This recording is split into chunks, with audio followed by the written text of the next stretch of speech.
across the UK, on DAB+, on YouTube, on your mobile, and on your side. This is Talk.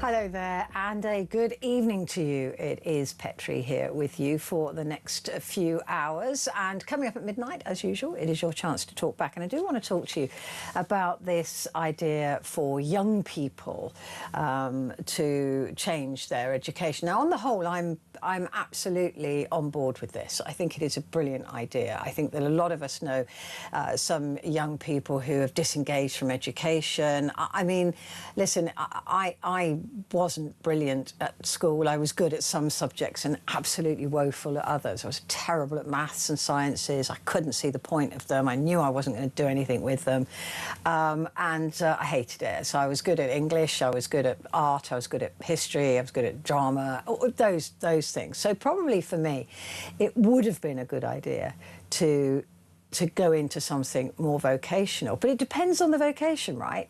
Because what I'm seeing is that Burnham is trying to fill the world with more manual workers, which is fine, right? We need bricklayers, we need builders, we need carpenters, but that isn't going to be what every young person wants to do. So it depends on the vocational courses that are being offered, I think. And also asking them, what is it they want to do? What would encourage them to go into the world of work? Because we need their consent, right? We do. You can't make somebody become a bricklayer if they just absolutely don't want to. So I think there's an awful lot of questions. There's so many questions involved with this. Not least, who's going to teach these vocational courses? Because you can't take a maths teacher and say, right, well, first period you're doing maths, second and third period you're doing, plumbing and electricity. I mean, I just don't know how this is going to work. So I want to know from you, what would have helped you at school? What would have made the difference for you? I got a place to study art, but I couldn't take it because I had to leave home and I had to get a job, so I couldn't take it. So that was me. That was the end of my desire, not my desire to do art, but that was certainly the end of my artistic bent for quite a few decades, actually. But I knew I had to work, so I had to work, and that was as simple as that. And I did, and I worked my way up to where I am today, which some of you may go, well, that's not very far, and I might agree with you.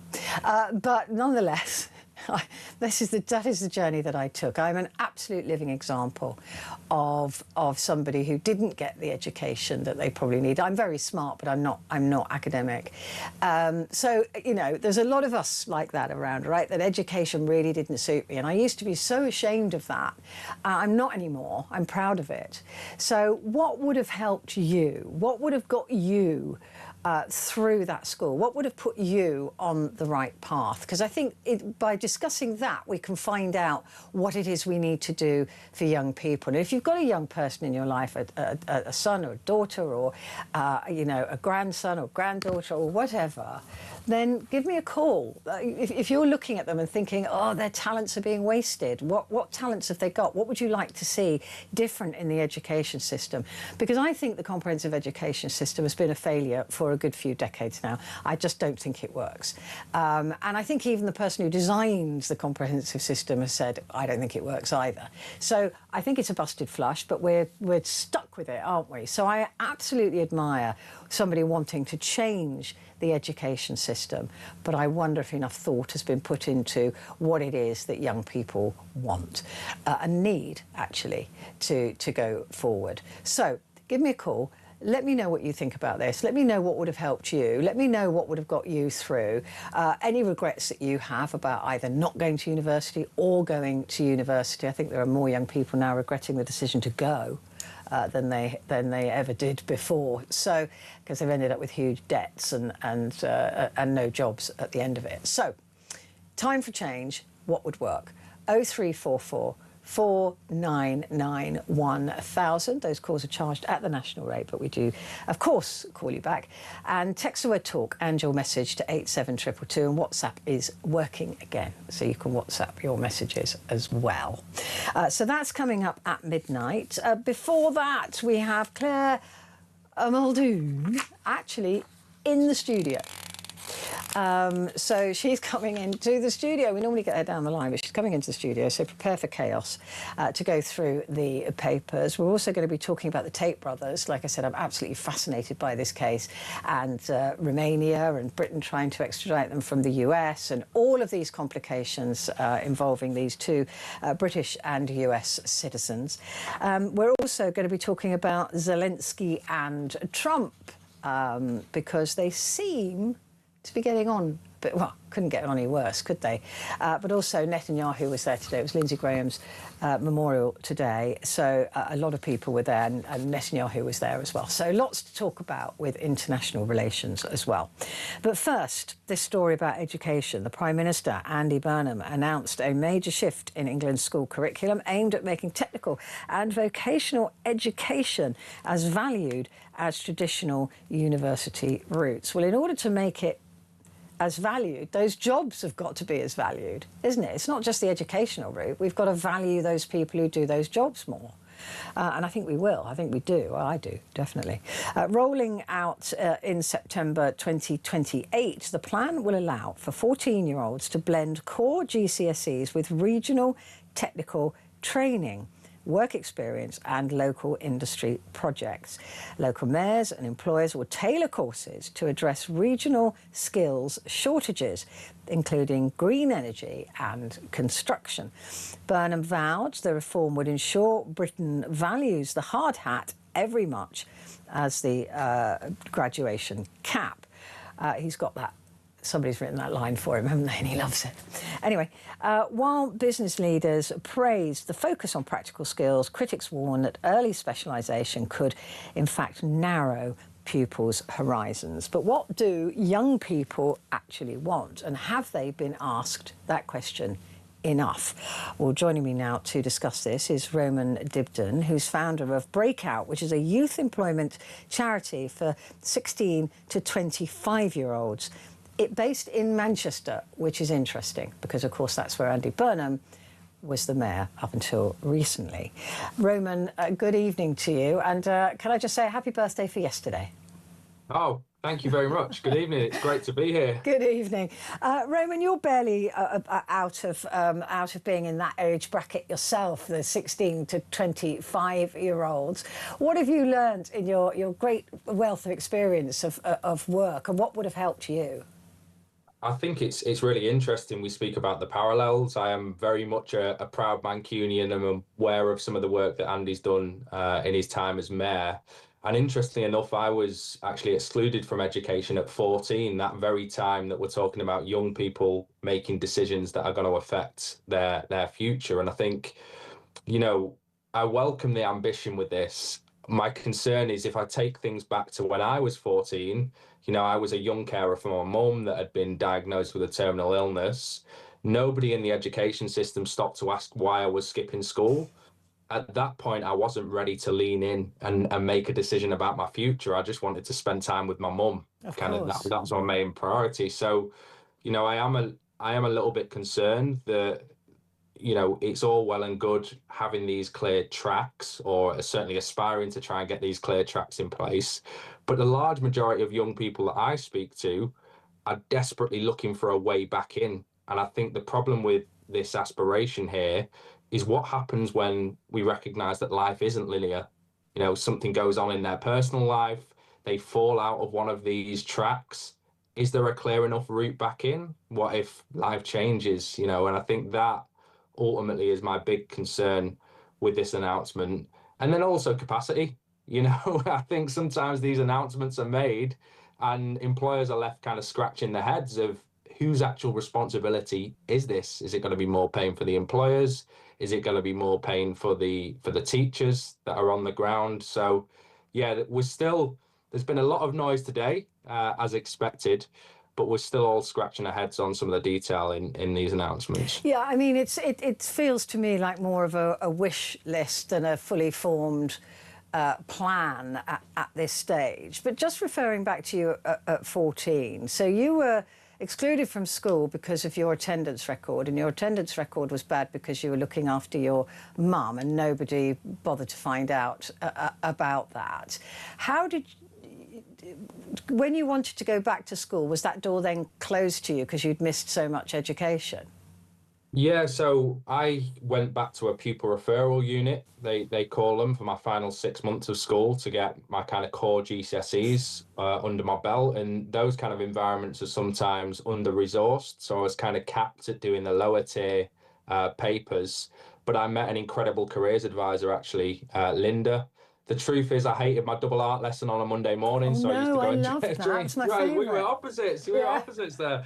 But I used to go and drink tea, eat biscuits with Linda, and she'd give me careers advice. And then ultimately, when I'd left education, I spent about 8 months kind of looking for work, and then Linda reached back out to me with an opportunity. And I remember what really struck a chord with me was feeling like someone was genuinely in my corner. Yeah. You know, it felt like Linda didn't have to reach out. You know, I was off her caseload in theory at that point, but she chose to remember me and cared enough. And I think, you know, what young people need is people that genuinely care about them and root for them in their corner. And we've got to start asking the question why. It's been a big frustration throughout my life in certain situations that people haven't stopped to ask why. So that's a lot of the philosophy now with what I'm building with Breakout, is to try and, you know, meet young people at face value. And we do talk a lot about this kind of circuit break notion. I've seen Andy mention it quite a few times. But to be honest with you, there's some amazing educators, there's some amazing charities doing work across the country. We have to empower them and give them the tools and resource to be able to continue that great work. So with somebody of 14, I mean, I was frustrated in my education. I was smart but not academic. I couldn't do exams. I could answer any questions you wanted me to answer. I would question the teachers because often they were, in my view, wrong, and they were. So I was that kind of smart, but I wasn't good at exams. I would go, I still do when I see a form. I panic. So I wasn't very good at that.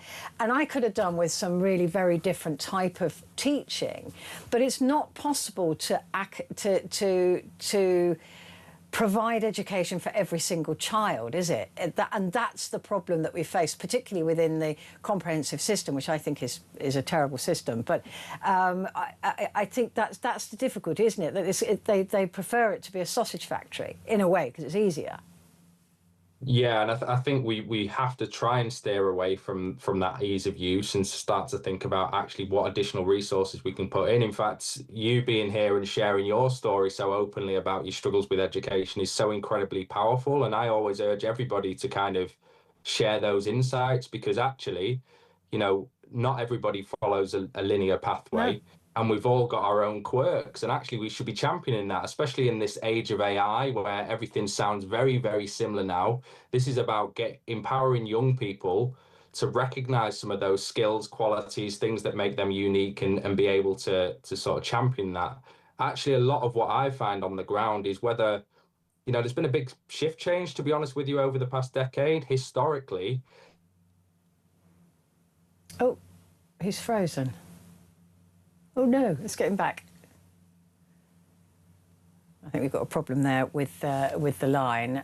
We're just trying to reach out to Roman and get him back to discuss further. Oh, there you are. You're back again, Roman. Continue. So, sorry. Oh, that's right, it's not you. It's just technology.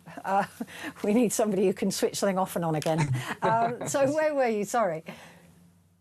Yeah, so, you know, ultimately, a lot of the young people that I meet now, it's been a real big shift change. You know, we're seeing more and more kind of young people at university or graduates being referred into the charity for support. Yeah. And a lot of the issues stem around that kind of lack of confidence and belief, and supporting them to be able to articulate themselves. But it all starts, I often find that if we fixate on the huge problem that isn't going away anytime soon of the 1 million+ unemployed, that's a big, daunting, kind of scary figure. But actually, I believe simply in the power of one. So we've been leveraging on the ground volunteers from industry, from community to act as mentors to these young people.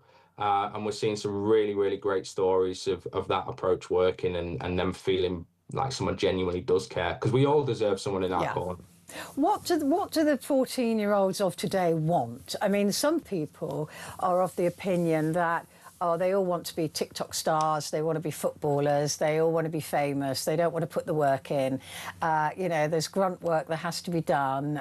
You've got to do free work here and there, bits and pieces, and they're not prepared to do that. Is that a reality? Are these young people under the illusion that life is easy, that getting the job that they want is easy? Because that's something they've got to be dissuaded of, surely. 100%, and I think that's where curriculum and educators have got a big role to play. I absolutely don't agree that the young people are behaving or thinking like that. I think, you know, they very quickly realise that it is difficult to enter the jobs market. You know, us as a small grassroots charity, we've got 4 young people that are joining us on placement over summer, so they're with us. We've just taken on a university student, and she's volunteering with us again over summer because she's desperate to kind of get that experience and route into the non-profit sector. So, you know, young people are willing to put themselves out there. But again, the language that we use is incredibly dangerous. Just because there's a small pot of young people per se that may be noisy on social media, that isn't representative of actually what I'm seeing on the ground. The other thing is there's a lot of parents who will be pushing their children perhaps into university because they think that's the right thing to do. And I'm going to hold my hand up and say that I did that with my son. I'm such a flawed person, Roman. But I did think that I wanted him to have that experience. I wanted him to enjoy it. I wanted him to have that first step into independence. All of those things that university brings you, and it was a mistake. It should never have happened. He did not enjoy the experience, and he left owing money without a degree. So and now he's doing absolutely brilliantly. I mean, he couldn't be doing better, right? Because he's found his thing. But a lot of parents will be like me and thinking, no, university is the right thing to push them into. How do we get to parents and say, actually, think about the kid more, think about what they may want to do. They may want to do something more vocational. Yeah, I mean, firstly, shout out to your son for kind of turning it around. He really has. He's doing brilliantly. Yeah. Amazing. So no, I think, look, you know, I think charities like mine and all of us have got a responsibility to engage with the parents. I think that's incredibly important. Yeah, I do. I think universities have got to be more transparent with destinations, because I think at the moment, nobody's really gripping hold of this crisis and taking accountability. It's always someone else's fault. Yeah. That isn't going to fix it. You know, I know firsthand from deciding to bootstrap a charity that I wanted to apply a bit of pragmatism to this. The good news is we can all aspire to be that kind of 5 or 10% better. And I think that's all we're asking for here. What is that one action that each of us can take to start to open those doors up? And because for some young people, you know, university is absolutely the best route for them.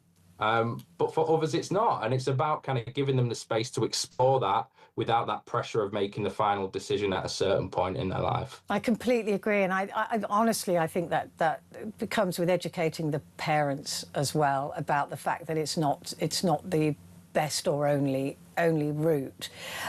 What are these young people telling you specifically that they want to do? I mean, I think one of my complaints about this plan of Andy Burnham's is to say, you know, we're going to apply the courses to what is wanted locally. Well, people might not want to be bricklayers, right? I mean, it's a great job and they earn decent money for it, but they may not want to do that. So is that flawed in narrowing the jobs just to the vocations of the cities or towns around the school? 100%, because I think, you know, at any point we've got the ability to travel as well. Yeah. And I think actually we should be focusing on, you know, like we said, what actually makes that young person tick. They might not know what career that's related to straight away, but actually, you know, we could meet an amazing young person that has that potential to communicate really well and may choose to go on and work with young people later down the line. Or they might end up in the housing sector. You know, I started out in the housing sector. Yeah. you know, part of my time was on site, and the real simplistic side of that is because I hated the classroom. So I thought I had to go and get a job on site because that's, you know, otherwise I'd be chained to a desk. Well, the reality is the past decade or so, I've certainly not been chained to a desk, and I'm here, there, and then everywhere, Yeah. sort of thing. So I think it's about how can we broaden their horizons and open up spaces.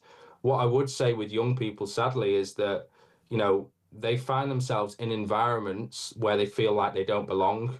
And a lot of the work that we're doing at the moment on the ground is working with different employers that may have these sexy offices and doing a bit of a takeover to make these young people feel like, do you know what? You deserve a space here. You know, you can make this feel like your own.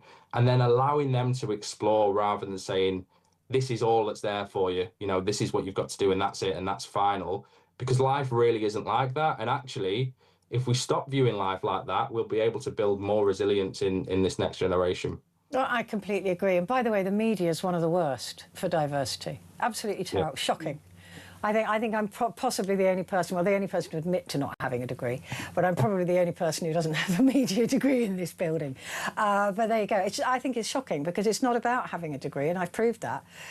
You know, it's about being interested enough to ask the questions, and it's about being interested enough to hear the answers. So try and open up the doors to some media companies as well, will you? 100%. Yeah, and wrestle those, especially in Manchester. Got no excuse in Manchester. There's a huge media hub there. If you need any help, let me know. Just wanted to say that, Roman, I've got a message here saying your guest is, this is from Mark, says your guest is very impressive. When I listen to a young person with his head screwed on, it gives me some hope for the future. So there you go. Wow. You've already Thank impacted. you. Roman, great speech. Good luck with your charity, Breakout. Charity based in Manchester. So thank you very much indeed for joining me. It's been fabulous talking to you. Roman Bibden there, founder of Breakout, a youth employment charity for 16 to 25-year-olds in Manchester.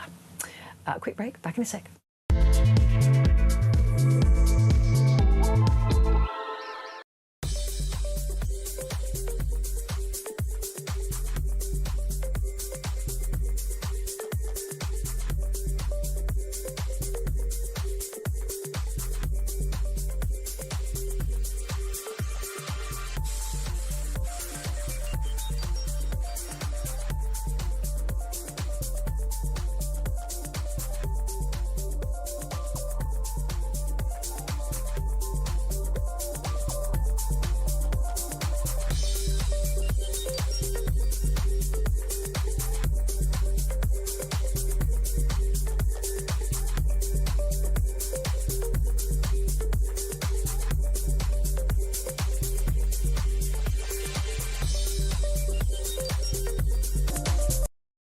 Across the UK, on DAB+, on YouTube, on your mobile, and on your side. This is Talk. Hello there, this is Talk, and it's Petrie here with you until 1 o'clock. And just a reminder that at midnight I do want to talk to you about, I suppose, just about your path through life. I mean, mine has been odd, without a shadow of a doubt, all based on experience rather than education. And although my father was a broadcaster, he absolutely and adamantly would not help me do anything. And I thank him for that now. I didn't thank him very much for it at the time. So everything that I've done on my own, and I'm proud of that. But it is sometimes awkward in a building like this to admit that you don't have a degree. People always assume that I've got a degree from somewhere on something, about something. It doesn't necessarily have to be media. But, and I don't. And I don't. And I used to be a bit embarrassed about that, but I'm really not, because I think that there are different routes, there are different ways, and if you're determined... I mean, for example, I didn't ever plan on being a presenter. That was not on the cards for me. I wasn't interested. It wasn't... I just wanted to be a journalist. I wanted to be out and doing the stories, and I wanted to be out and doing things like that. But eventually, you know, slowly, people started saying, you know, you can be in front of a camera. But that wasn't the pathway that I was trying to take at the time. I don't regret it. I'm thrilled, but it is it's so interesting how life can take you over. But if you do something you love, if you try and do something you enjoy, then it makes life an awful lot easier, of course. But I tell you for nothing, the careers advisors when I was at school, they were rubbish. I didn't even know about a million jobs. I didn't know about jobs in the film industry. I think I probably would have gone into being a set designer or something in the film industry had I known it was available to me. There was nothing. I was told either a secretary or, I can't remember what else it was. Secretary, me. Like, have you met me? There's absolutely no way I'm going to do that. But anyway, it just wouldn't have fitted my personality. So the careers advice was absolutely woeful. It was terrible. What about you? What were you advised to become at your careers? At your careers meetings? Absolutely shocking, really terrible. And I've been nowhere near the kind of jobs that they were suggesting that I would be good for. And all of the other jobs, the exciting jobs that are available in the world that you could start in, I didn't know they existed. I absolutely didn't know they existed. So I'm very lucky that I've ended up where I have, to be perfectly honest with you. But it was with no thanks to school at all. I did not enjoy school. I had a lovely group of friends there. I did okay in my classes. I did really well in some and really badly in others. I think it took me 3 attempts to get my maths exam. 3, I think it was 3, because I hated it. And I eventually passed with some very low figure. I think you got the pass that I got for putting your name correctly on on the top of the exam. So I wasn't anybody's academic dream. Let me put it that way. I really wasn't. And that, you would imagine, would have stopped me from moving forward. So I'd love to hear from you what your journey has been like and what school could have done differently for you to help you on your journey. And are there things that you regret? I don't regret not going to university. I really don't. I was out in the world of work just before I was 17, so I was, quite happy. Yeah, I suppose that was what I had to live with. So I'm not a complainer. I just got on with it, really, and then worked my way through. But I'd love to hear about your journey and whether you went to university, whether you forced your young people to go to university, whether you regret that, whether your children or grandchildren regret going to university. I'd love to hear all of those things, the different routes that you've taken to the life that you've got. Because I also think that if there are any young people listening, they need to learn that there is not just one pathway. There is not just one opportunity. It's not all over if they don't get that door to open for them. I've had more doors slammed in my face than I have had open to me. And it wasn't very pleasant at the time, but you kind of get on with it. So tell me about your story. 0344 499 1000.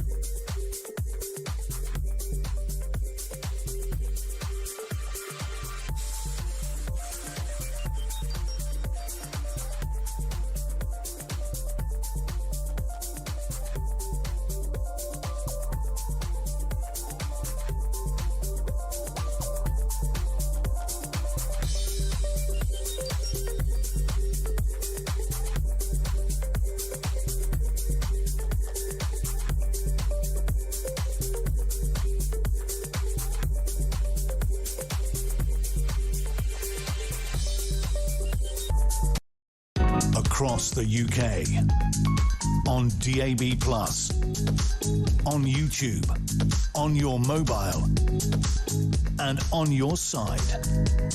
This is Talk. Hello there, this is Talk, and it is Petrie here with you. And don't forget that Claire Muldoon is coming up at the top of the hour, so she'll be here in the studio So prepare for chaos. She will be here at the top of the hour to go through the papers. In the meantime, the White House today said that President Trump and President Zelensky held positive and productive meetings, and President Donald Trump did with the Israeli Prime Minister Benjamin Netanyahu. Well, the separate, behind closed-doors meetings were held back-to-back, and all three world leaders then attended the funeral of Senator Lindsey Graham. Well, the press secretary, Caroline Levitt, said the meeting was positive and productive in a clear signal that the relationship between the two leaders is on the mend. I mean, let's face it, it could not have got any worse than that horrendous behaviour from Donald Trump and J.D. Vance towards President Zelensky back in February 2025. That is etched on my memory for the rest of time. Professor Julian Richards joins me now, who's a security and intelligence expert at the University of Buckingham. Good to see you, Julian. How are you? Hi, Petrie. Hi. Good to see you again. A better relationship, it would appear, or a relationship of convenience? Which do you think it is? Well, Trump's relationship with Zelensky has been up and down like a yo-yo, really. I mean, and since that meeting that you mentioned back in February last year, which we all remember with horror, really, it's gone through highs and lows since then. Quite shortly afterwards, in April, they had what seemed to be a very good meeting in the Vatican, and then there've been a couple of low points since then. But generally, the movement has been towards a better relationship with Zelensky, probably because things are changing in the Ukrainian war, and Trump is probably seeing that he's the best horse to be backing is becoming Ukraine rather than Russia. So a cynical move by Donald Trump, a move of convenience for him. Yes, I mean, it's difficult to read Trump, of course, and to predict what he's going to do. But one thing we do know is he likes winners. So it could be that because the tide is turning, because Ukraine look like they could actually change the situation here, maybe that's why Trump is moving back towards him. It's not because he likes him particularly or because he has a particular deep strategic reading of the situation. It could just be because he feels that this is becoming the better horse to back. The other situation is, of course, we remember that dreadful line that Trump used on Zelensky is, "You don't hold any of the cards, not without us."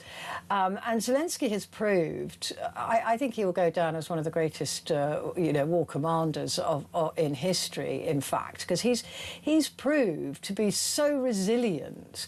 He's had 5 different prime ministers from the UK in the last, 4 years of this war. He's had to tolerate a lot of things going on with America, even though they signed an agreement to support Ukraine if they were ever attacked by Russia, because they gave up their nuclear weapons. And the yo-yoing and toing and froing from Donald Trump. But he does hold some cards now, doesn't he? Ukraine has become one of the leading, if not the leading country in drone warfare. Yes. I mean, it's been extraordinarily difficult for Zelensky, and you're right that he's shown incredible resilience, not just in the way he's managed the war situation, but dealing with that very difficult relationship with Trump. I mean, that the immediate aftermath of that meeting must have been incredibly difficult. But he toughed it out. He came back. He managed to repair the relationship. And certainly a lot has happened since then, of course. I mean, the Iran war has changed calculations for the US in terms of weaponry and weaponry it needs for itself as much as weaponry it gives to Ukraine. They've been making tremendous strides in the meantime, Ukraine under Zelensky, in developing their own weapons capability and their own defense industry. And that's really starting to show. And there could be benefits, financial benefits, apart from anything else, for the US in partnering up with that and splitting the spoils. So I mean, Zelensky has done some impressive stuff. I mean, he's having some problems actually, as you've probably seen. With his defense minister and so on. But again, he'll probably get through that and probably work his way through it because he's a survivor. Yeah, I mean, it's interesting as well to note with Donald Trump is that I think he totally, as I believe he has with Iran, to be fair, he totally misunderstood Ukraine and totally did not recognise the strength of this country, which is a large landmass but not a huge population. And he totally underestimated them and just saw Russia as this big, powerful state that was easily going to walk all over Ukraine. And in fact, he wanted to do the same thing. He wanted to walk all over Ukraine. He wanted to take their minerals. He thought that they were weak and pathetic and that he could do deals with Zelensky, which would see Zelensky in hock to the US for decades and decades to come. And do we think that he's now sort of stepped back from that belief, Trump, because evidence has proved otherwise?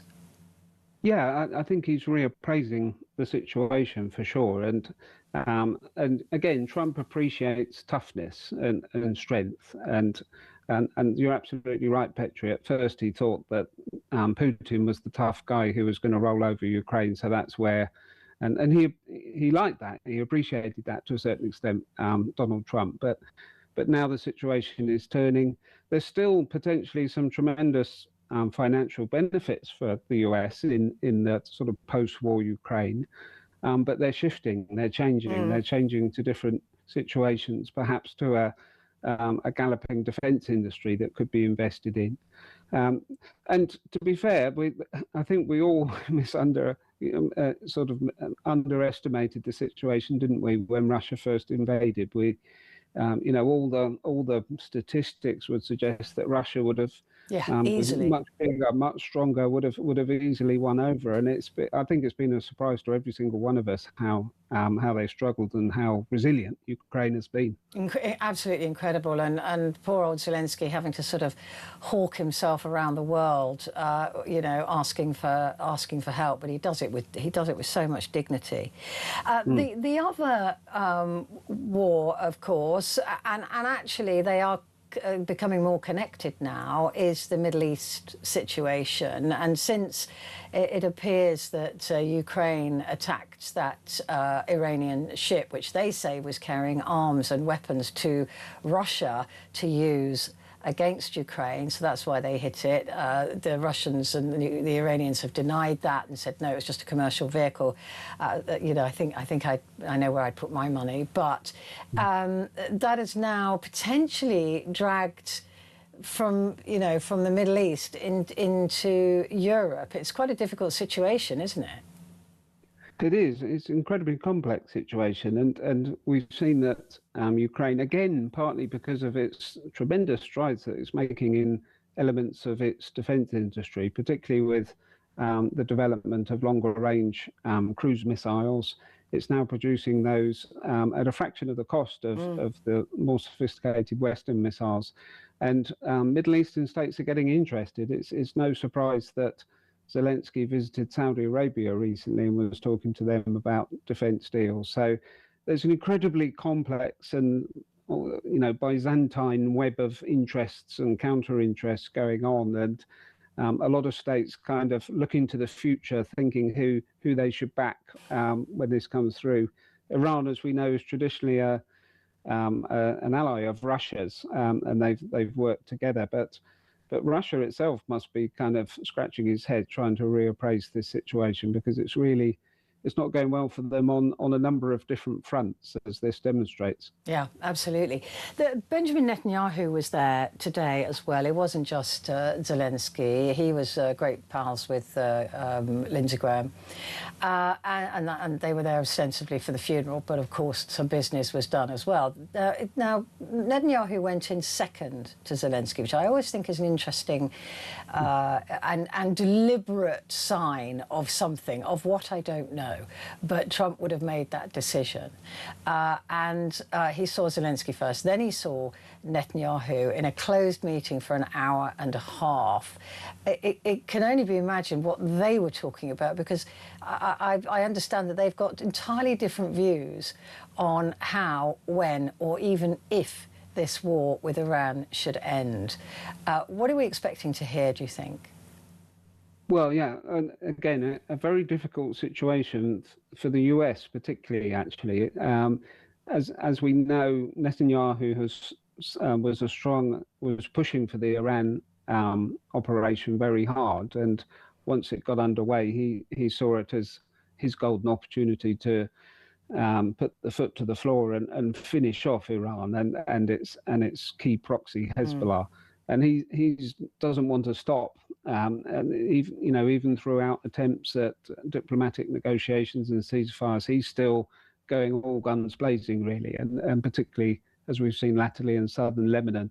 And this causes a big headache for Trump, who finds Netanyahu one of the few people probably around the world that he can't really control. They're always going to be incredibly close, the US and Israel, and that's not going to change underneath everything. But this has proved extremely difficult, trying to get Netanyahu to throttle back. And we've seen some unusually stern and critical words from the White House occasionally, which we wouldn't normally hear in this sort of situation. So I think some fairly frank conversation will have been had. It would be absolutely fascinating to have been a fly on the wall of that conversation, I think. If you wanted to be a fly on the wall in the Oval Office, you have to be sprayed gold now. Yes, to be there's a lot of gold. Yeah, there's a lot of gold. But I'd be happy to be sprayed gold to listen to that conversation as well. When we look at Netanyahu and Trump and the difficulties that they both want different things, they're both up for re-election. Of course. Well, I mean, Netanyahu is. Donald Trump faces the midterms, which is not quite a re-election, but it could definitely change the path of his presidency. And yet they want different endings for those elections, right? Trump needs it over for that election. Netanyahu needs it to continue for that election. Yes, absolutely. And part of the problem is that the aims of the Iran operation have always been. There've been several different aims that have come and gone for all sides. Israel's aims are fairly clear. They want to drive this all the way through and destroy the Iranian regime and Hezbollah once and for all. And that's fairly clear, and that's what they want to do. But for the US, as we know, there's been conflicting reasons given for it and conflicting narratives. And the thing that will really hit Trump, of course, are the economic implications of it, and rising prices, rising petrol prices, and he's in a very difficult situation now. He's kind of stuck, and it's quite difficult to see how Trump can maneuver his way out of this, and that's demonstrated in the sort of flip-flopping statements that he keeps making all the time. So it's very difficult to see how he's going to manage this. And as you rightly say, Petrie, those midterm elections are absolutely crucial. He might be planning to interfere in them, as it was the talk last week or so. But if it's a landslide, he won't be able to, and that's what Americans are holding on to, isn't it? That if there's enough Democratic votes, that even Donald Trump can't argue against that and say that it was a fix. It's so fascinating. I wish I could have been on a fly on the wall for that meeting. Lovely. It's lovely to talk to you. Thank you very much indeed for joining me, Professor Julian Richards, there, security and intelligence expert at the University of Buckingham. Stay where you are, because we're going to be talking about the Tate brothers next. If you don't know who they are, you really should. It's fascinating.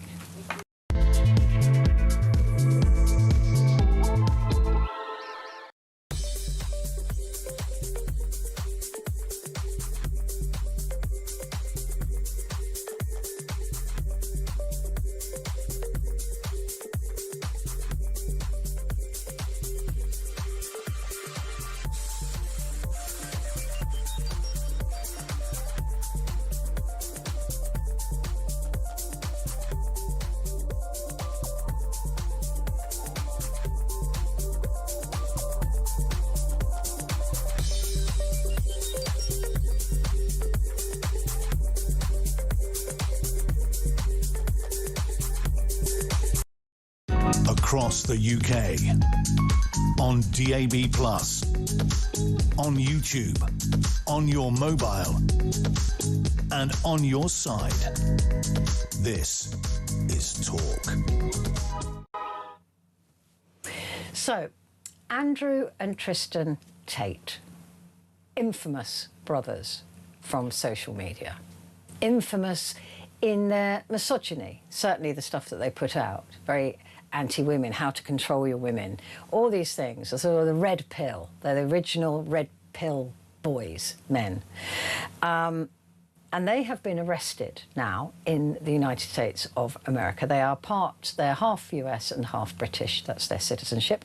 Andrew and Tristan Tate are to remain in a US jail for at least 2 more weeks as they face extradition to the UK on rape and sex trafficking charges. On Monday, a federal court judge in Miami set the 13th of August as the date when the court will decide whether the duo should remain in custody or be released during the process to extradite them. The British police have asked for these 2 men to be sent back to the UK to face 59 charges. One of them is to do with child pornography. So these are serious charges. Both men, I have to say, have denied everything. They've also been arrested in Romania on similar charges, trafficking,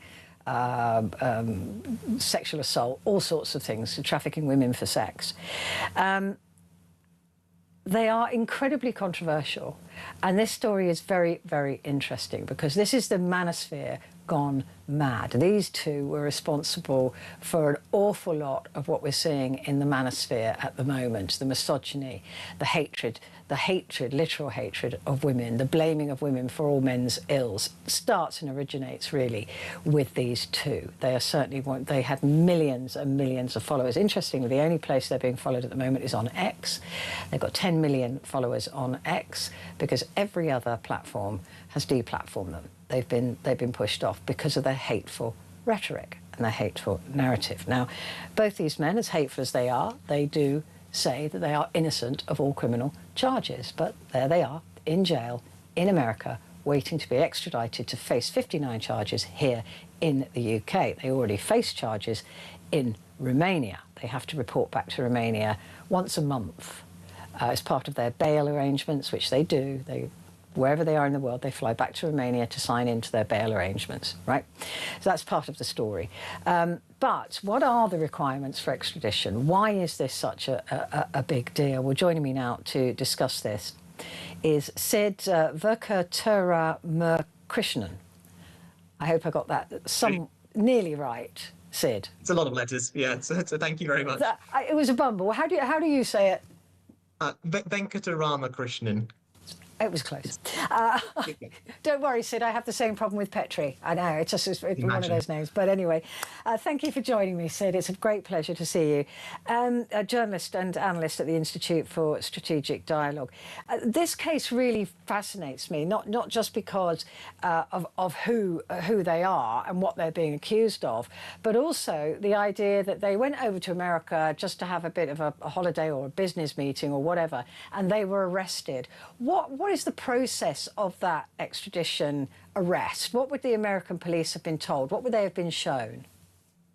I think, so I'm more of a sort of manosphere expert, the legal expert, but what I can say is, obviously there were the previous charges that the British police had brought to, against the Tate brothers, and now we've got an additional 38 in relation, some including child pornography. And obviously the US administration previously has been seen as being favourable to the Tate brothers. There was reports that officials were involved in basically allowing them to leave Romania and come to the US for business and pleasure and kind of building their brand. But obviously the sheer volume of these new allegations and new charges have led to this pretty damning position for the Tate brothers, where they are fighting now against extradition and constantly posting about how they are unfairly treated in jail and how this is all a great political theatre to undermine them and undermine all men by proxy. Let's have a look at that then. The idea that they are standing there for all men. I don't know that all men have been accused of some of the things that they've been accused of, but let's start at that point. What is that argument? So, as you said, I'd say that the Tate brothers really have, or particularly Andrew Tate, kind of is the biggest man in the manosphere, has long been kind of the idealized man of the manosphere. He positions himself as representing a current of true masculinity, which is violent both towards women and towards other men. This idea of claiming what you own, protecting your birthright, protecting your last name, and they have this big idea of kind of passing on your bloodline, your heritage, but also this real conspiratorial worldview that the Matrix, which is his description of basically anything that stands in his way of making money or is critical of him, is out to get all men. So that's feminism, but it's also institutions like, in this case, the UK government or the CPS, or even, the whole idea of work is seen as wage slavery because he promotes cryptocurrencies and get-rich-quick schemes. So it's part of this kind of attempt to really sell himself as a man of the people. It's an interest, because I would also say he was probably the granddaddy of the red pill, isn't he? He's the person that probably, like a pharmacy, started the red pill movement, and he does resonate with a lot of young men, and I'm confused by that as well. Where does he find his followers, and who believes that the world is anti-men? I think, I've spoken to teachers about this before, and what they've said is, people will engage with Tate at one level because he says sort of a kind of not necessarily a negative image of like, you need to take your life into your own hands, you need to get going and you need to get working, but then also get sucked into the broader claims that he makes about, the world is against you, that as a man you have no value unless you make it, whereas women, given it through their sexuality or their beauty or however he frames it, and you have to kind of, fight for everything you own. So it spreads that way. And in terms of, as you said, X is their primary platform, but you still have, even on other platforms where he is banned, you'll still have clips of him shared by other accounts circulating. So his content continues to reach large audiences, even where he is officially not there. I just wanted to explain the red pill, blue pill. This is part of the matrix, isn't it? The real world and the fake world, between the red pill and the blue pill, basically. And the red pill, yeah, and the red pill is what these young men believe that they should take in order to leave the matrix and become part of the real world or something. Whatever. Yeah, exactly. It's the idea of, logging out. Yes. Yeah. But what would it do for the entire manosphere if it turned out that a lot of the things that Andrew and Tristan Tate have been saying and doing were violent or in some way criminal? Would that bolster them in the manosphere in some sick way, or would that destroy the manosphere? Well, I think, although the Tate brothers and particularly Andrew are very big figures, or have traditionally been big figures within the manosphere, I think the manosphere itself is much bigger now than them. Tate, I think they're also seen within at least parts of the manosphere and even within sort of far right circles as quite comic figures. They're so hyper masculine in this very specific, quite juvenile way. I'd say, so being topless, wearing very ill-fitting clothes and things like that, smoking cigars. It's quite a, dare I say, 16-year-old's image of what being cool was in 2005. Yeah, sort of like you said, cartoon version of. Exactly. And I think that there is a much bigger problem in terms of the manosphere, which spreads by people who are much more polished or more sophisticated and don't necessarily go into the same, don't say things like hit a woman in the face with a machete if she, questions you, that sort of content, but instead promote these more insidious ideas. And certainly, the manosphere is international, so you have similar versions of Andrew Tate in other countries, or similar versions of other players in the manosphere in other countries. So the long and the short is, I'd say, I don't think it probably helps their stock with some people. I suspect it harms them generally. They're seen as somewhat grimy pimps, I think, by a certain portion of the manosphere as it is. But well, particularly if there are allegations of child pornography, I hope. I mean, I don't live in the manosphere or in a man's brain, but I would hope that would turn some people off these men as heroes. Yes. and mentors.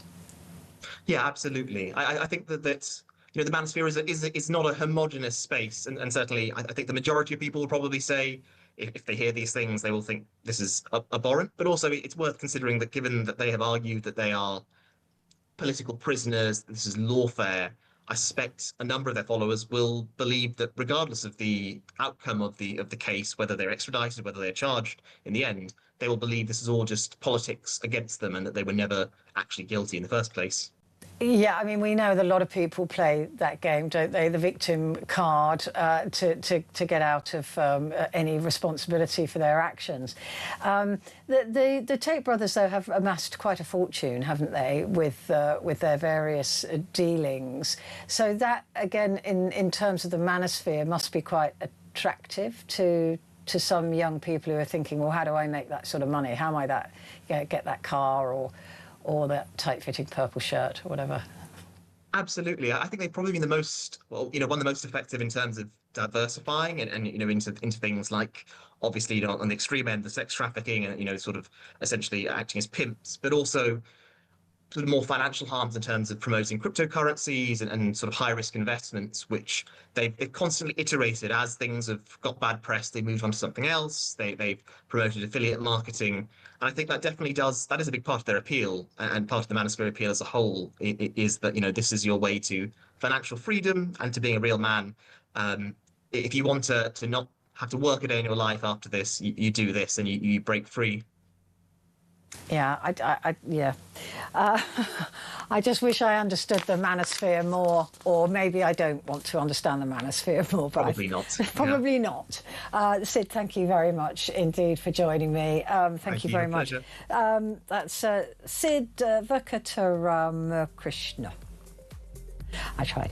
Journalist and analyst at the Institute for Strategic Dialogue. Coming up is Claire Muldoon. She's here in the building, I hear, so she'll be in the studio in just a moment. And then, of course, at midnight, we're going to be talking about your journey through life, whether it was through a degree or not having a degree, and what do you think it would have helped you when you were at school, because we're talking about Andy Burnham's new education plan.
Across the UK, on DAB+, on YouTube, on your mobile, and on your side. This is Talk.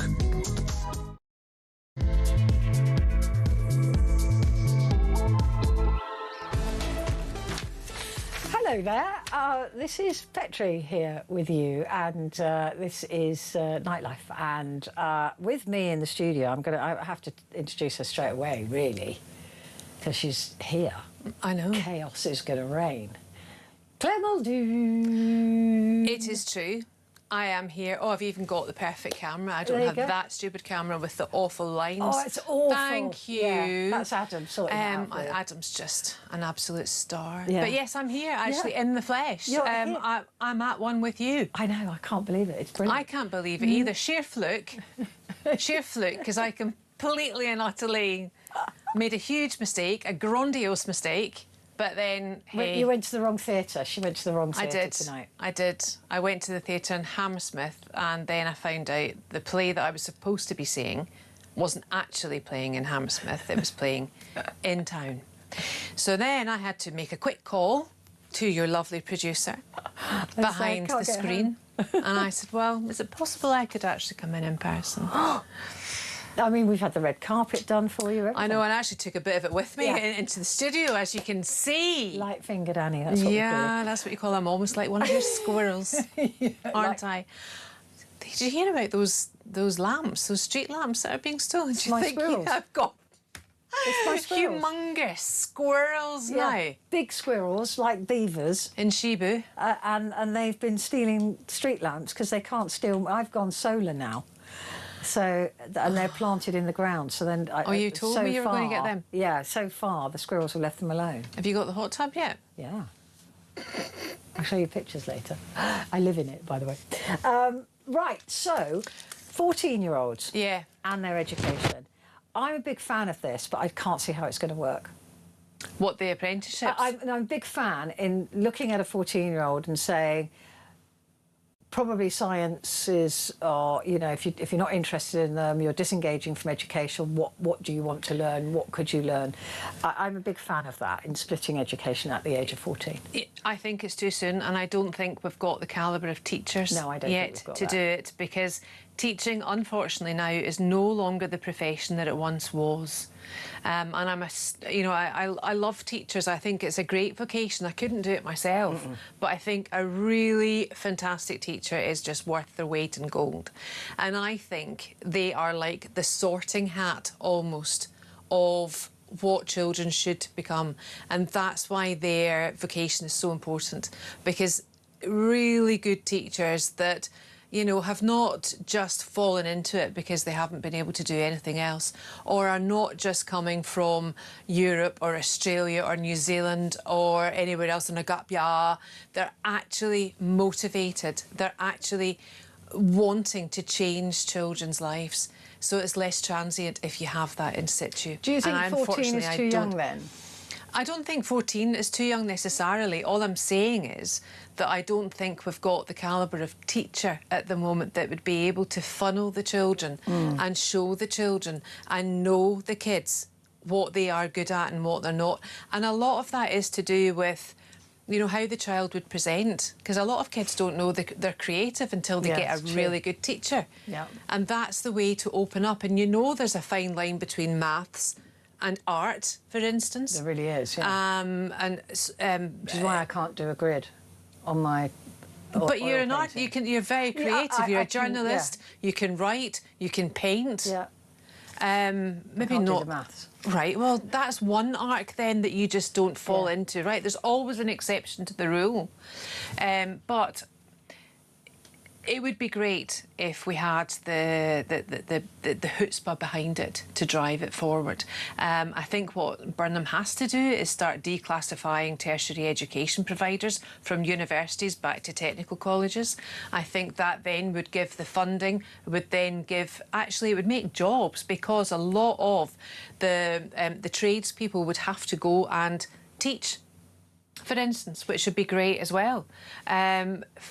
The Jesuits had a saying, show me a child at 7 and I'll show you the man. I think, again, that's way too young. I think 14-year-olds now, I just think they are just all over the place. I don't think they would know. Well, very few of them will. And if one turns around and says, I want to be a social influencer, then that, for me, is detention. bordering on exclusion.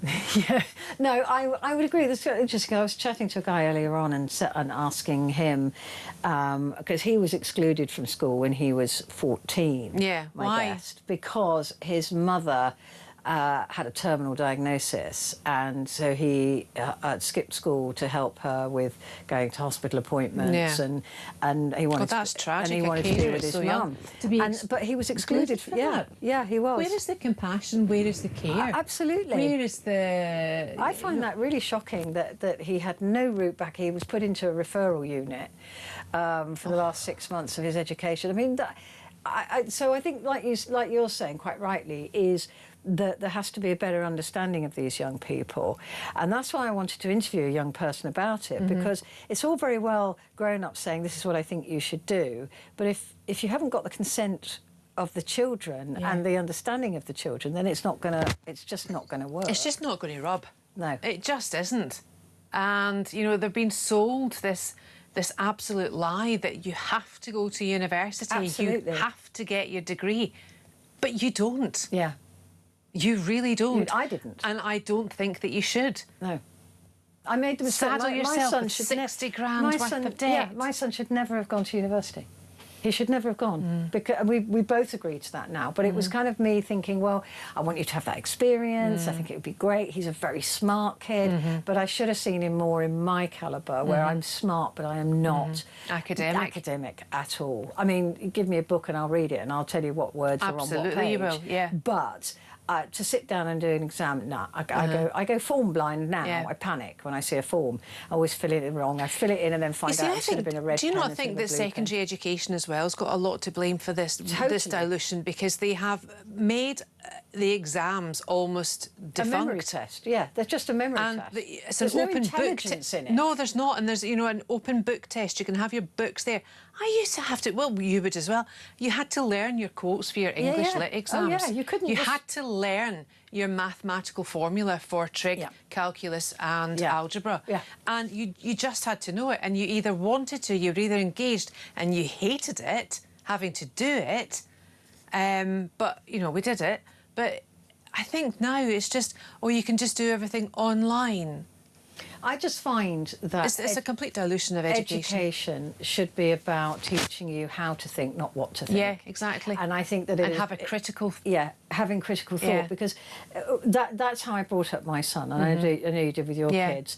You taught them how to think, not what to think. Exactly. And the education system now is just this sausage factory, and it has been for many years. I think that the comprehensive education is a busted flush. I think it is. It really is. It's way past its sell by date, and actually was a couple of decades ago, 3 or 4 decades ago. And it's never been updated because it's just easy just to leave the status quo. But it doesn't work. Mixed classrooms don't work. And when you're teaching kids to pass exams, what's the point? That's not curriculum. No. And that's not learning. That's not learning at all. That's remembering. It's like treat them like parrots. Yes. There's no thrill to that sort of learning at all.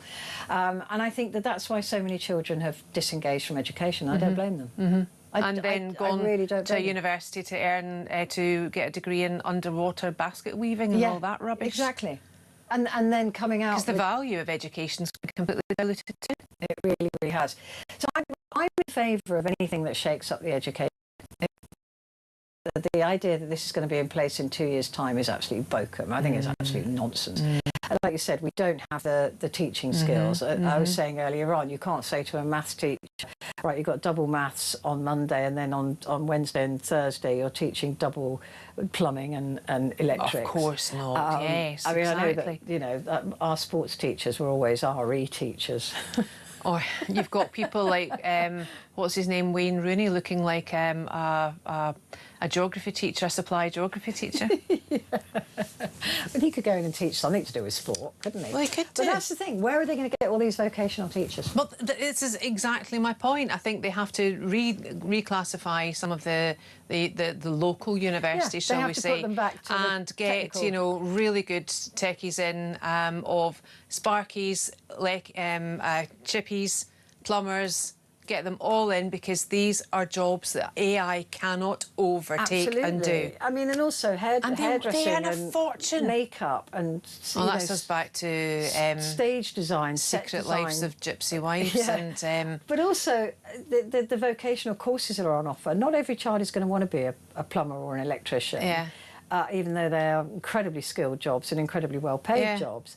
But that's not going to be their forte either. No. So there's got to be a way into media and things like that. I mean, when I was a kid, I didn't know a million jobs even existed. Yeah. I didn't know about the film industry. I didn't know that I could go and be a set designer or painter. I would have loved that. Or to do prosthetics in a movie. Yeah. I would have loved that. I think I would probably go into sort of that sort of makeup now, using my artistic and historical talents. I didn't even know they existed. Yeah. So for me, that was my greatest sadness. So the career advisor saying, "Oh, you can be a secretary or something." I can't remember what else. I was just like, "What are you? That's not." Careers advisors were terrible. Rubbish. Absolutely rubbish. This is my point about needing a sorting hat. This is what I point about. You know, a good member of staff knows their children. Yeah. Knows what they're good at. It might be hard to hear at parents' night, well, look, your wee Johnny's really not an A-star in this. He'll be lucky to pass. Yeah. But that's the reality of it. But I'm not going to sugarcoat it. Yeah. And the parents, I mean, the parents need to be educated as well, that university isn't going to be the answer for that particular child. Of course, we've got Tony Blair to blame for all of that. Tony Blair, totally. But, you know, Burnham was there at the time. I know. And I don't know. I think anything that shakes up the education system is a great idea, and I think this is on the right track, but it's going to take decades. But paying families £4,500. Yeah, that is bonkers. That is absolutely bonkers. There's a way around that. All you do is you say that a apprenticeship is education. Exactly. That's all you've got to do. You don't have to pay them anything. You have to say they're still a student. They're still in full-time education. Which they are, if they're doing an apprenticeship. Yes. So why isn't he doing that? I don't know. Or what they could have done is given the money to the local authority, because obviously they couldn't earn the 25% discount now because there's more adults in the house.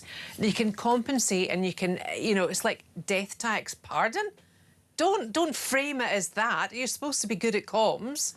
And this £4,500, no, it's the wrong way to come about it. This is what Claire's talking about here, is the government, or Andy Burnham now saying, it was mooted a little while ago, we did talk about it, that any parent who doesn't want their 16-year-old to go in, or 17-year-old to go into an apprenticeship, because they would lose benefits, because that is termed as a job.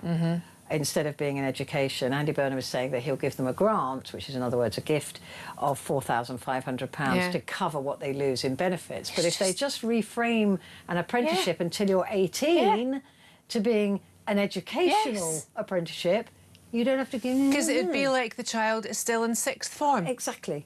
I just don't know why they've done that. I don't know.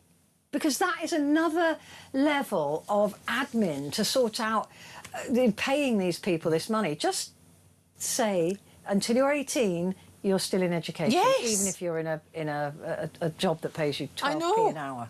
Ridiculous. We should run the government. Absolutely.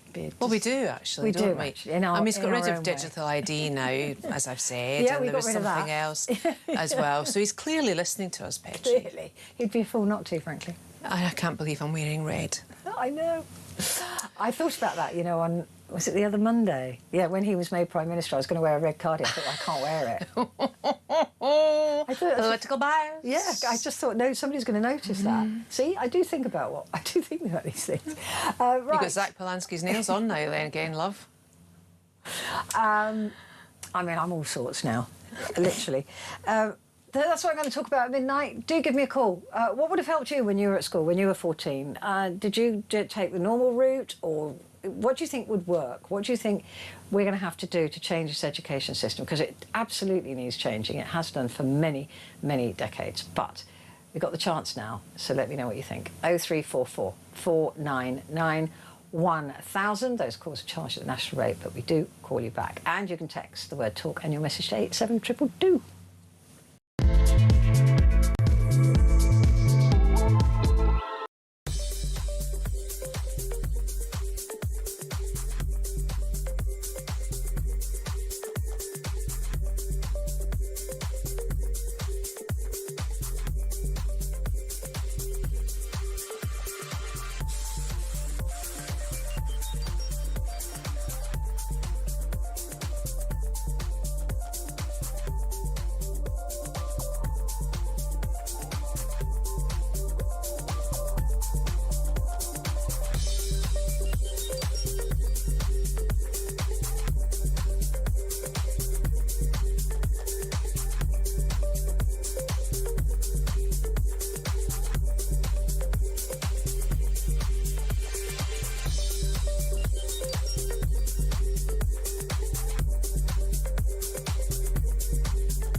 across the UK, on DAB+, on YouTube, on your mobile, and on your side.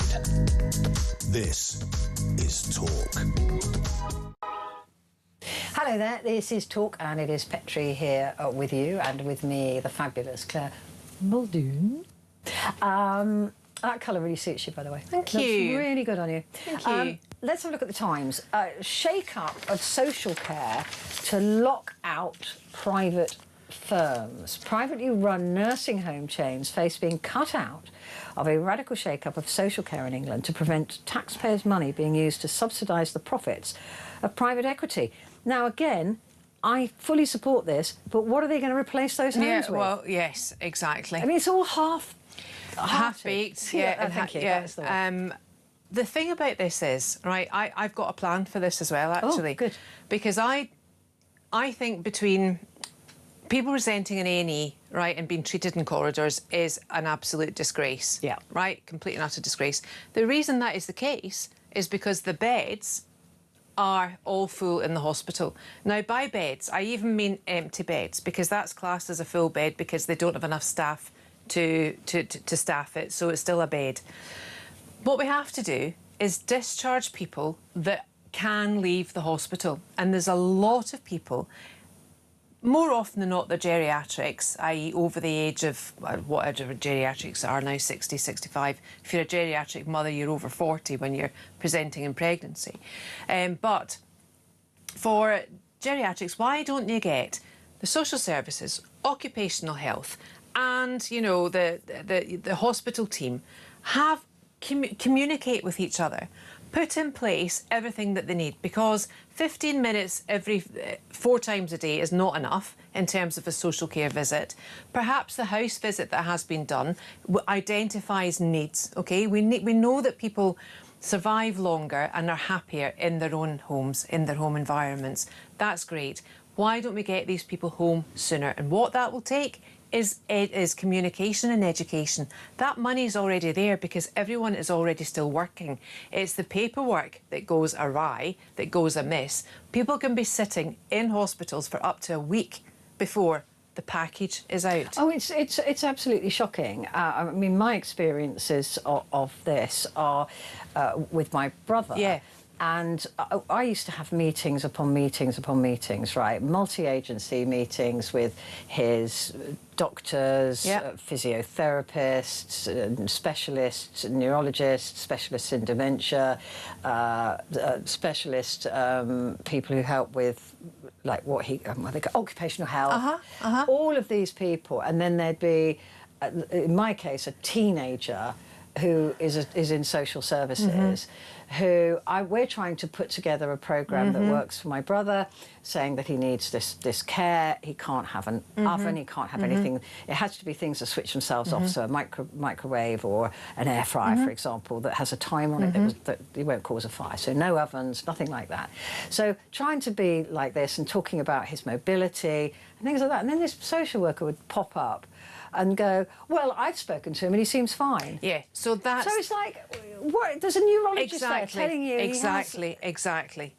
So we need common sense. And he was stuck in hospital for weeks, Claire. Weeks. I know, I remember you saying. Need to be. And I was fighting to get him out of that situation, not just for him, but actually because I felt bad for him taking up a bed.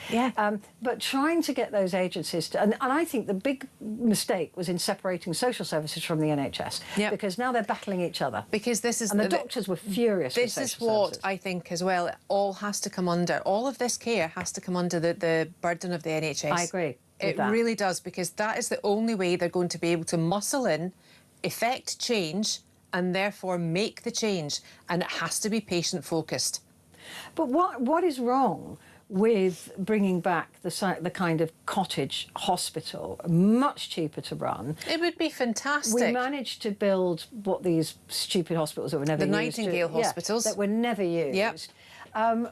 We can. They are low intensity in terms of staffing. There's a lot of young nurses can train in places like cottage hospitals where they're not impacting on life and death situations but learning the skills of nursing. I think it's a win-win. And service. And it keeps these people out of care homes. And it might be a way for an apprenticeship scheme as well. Yeah. Absolutely. I mean, I don't know why. And it's this the whole thing about care and service in society as well. It's our jobs, it's our responsibility. It's going to come on us as well. Yeah. But it really is. The idea of care in the community, again, complete anathema. We can't even police the communities at the moment. I know. So I'm in agreement for private firms to be completely locked out of this, because I do think that the taxpayer is funding the massive profits that these companies make. Oh, they are. Local authorities are. But they need to put something in place. 25% of our council tax goes to social care. Yeah. And that's going to rise. That's a big whack. There. I don't want taxes to rise anymore for working people, regardless of your income. I just don't think that is on. Our burden of tax at the moment is the highest, as you know, as it's been forever. Since the Second World War. We don't need any more taxing. Yeah, and taxpayers' money has got to be spent more efficiently. Wisely. Yeah.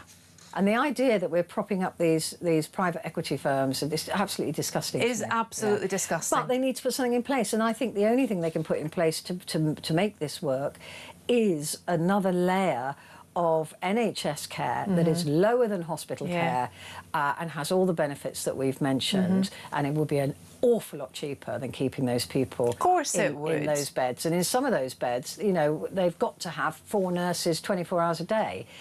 That's because that's how that's staffed. They don't need it. So it's a waste of so much. You need to unblock the NHS and unblock the beds. Just come up with a more logical way of running it. Yeah.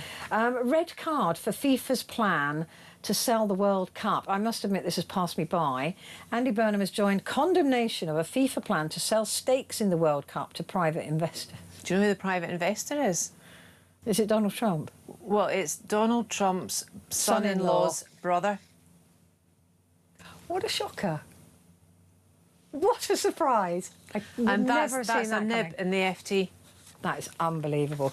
Critics of the proposals by Gianni Infantino. I think he's got to leave, right? Oh, but he has to go. Poison to that. How on earth he's still there? I just do not know. No idea.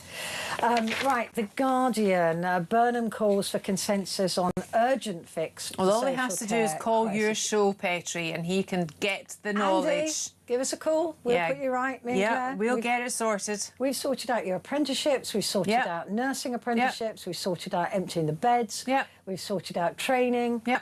And space. Digital IDs, gone. Gone. I'm not going to stop going on about that. No, me either. When I saw that Starmer was trying to sneak that one back in, I was livid. Anyway, the other story, this terrible earthquake in Japan. And that's really, really interesting, because I know I've watched a documentary on Japan and how they build high-rises for earthquakes and things like that, and they sort of bend. They're made of almost like rubber, and they're absolutely brilliant technology. But of course, some of the buildings that have been collapsing were lower down buildings who didn't have the same structural And do you know the other worrying thing is they haven't given any notice of lives lost. I know. Their deaths are feared, though, and it will be. This is a huge earthquake to hit southern Kyushu Island at 4:27 p.m. local time, knocking out power to thousands of homes and damaging roads. Some of the images are absolutely horrific. There's outages and fires have occurred in some areas, and they're also expecting, of course, aftershocks. Well, yeah. Tory MP shots claim dismissed by France. I'm sorry, I don't get the fuss of this story. Nor do I. I really don't get it. What an absolute pillock this man. Chris Phelps, he went to Bordeaux and he heard shots or something like that. Yeah, and he said, they were there to intimidate me. No, they weren't. It was a French ship, for example, for a start. Tory MP Chris Philip heard a volley of shots on the high seas and spun round to see a French gunship. He believed he was the victim of naval aggression. Him personally. Exactly. What a pillock. They wouldn't even know who he was. No, I don't know who he is. People in this country don't even know what he looks like or who he was. I mean, for goodness sake, man, you're not that important or that impressive or that interesting. He'll be the next one to walk across to reform, I think. Oh, God, good riddance. He believed he was a victim of naval aggression. Would they even have known he was on the show? No. And why would they be aggressive to him? No, they wouldn't. It's such a stupid story. The reality, the French authorities said, appears to be even more mundane. It was routine channel training exercise by officers who had no idea the Shadow Home Affairs spokesman was present or who he was in the first place. That's a real knockback, isn't it? Sorry, mate, didn't see you there and didn't know who you were anyway. Idiot. I mean, it just comes across as desperate. Oh, absolutely. Desperate. Yeah, so the Daily Mail covering this story that we mentioned there with the apprenticeships, Burnham benefits bribe for parents of apprentices, just changed the classification of an apprentice to an education. Exactly, that's it. That's it. I just don't understand why they didn't do that. No having to figure out who needs the money and who doesn't. Nothing. Just change it. Yeah. Simple. Idiots running this country. And Hannah Waddingham, who I love. She's beautiful. Have you absolutely seen the new stunning. Amazon Ride or Die? No. It's so good. Is it really? It's so good. With Octavia Spence? Yes. It's brilliant. It's brilliant. I've got such a girl crush on Hannah Waddingham. Aww. I love her. I think she's amazing. Anyway, Hannah's NHS surgeon Beau gets a Hollywood maker. I think he looked better before. But anyway, he scrubs up well, good line. Yep. Nicholas Beresford-Cleary at work and with Hannah Waddingham in Los Angeles. Good on her. Lovely. Lovely story. The Independent inside frantic fight to save that looks France. like Kiev, doesn't it? It looks like a war zone. Yeah. It genuinely does look like a war zone. That looks like Bosnia back in the day. It's extraordinary. Then that's the power of fire, isn't it? It just destroys everything in its path. Extraordinary. You can just hear all your old boys shouting about their barrels of their Chablis and their Bordeaux and thinking the Saint-Emilion Pomerol, thinking, oh my God, where's my harvest? Where's my grapes? Where's my 2026 vintage? Well, what's going to happen is that if it does hit the vineyards, our wine bills are going to go up. Yeah, we're already in Argentina. That's the only reason we support the only thing we like about Argentina is the Malbec. Love. Yeah, it's very true. Let's not kid ourselves. Very true. Yeah. Yeah, who's running that place now? What, Argentina? Yeah. Who? Oh, the chap with the... It's some yank. And they're stealing all the oil as well, which is nice. He's not in there yet. He's in Venezuela. Yeah, well, he's going to get there, isn't he? He's just going to get there. Right, quick break. Everything round there. Quick break, back in a sec.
Across the UK, on DAB+, on YouTube, on your mobile, and on your side.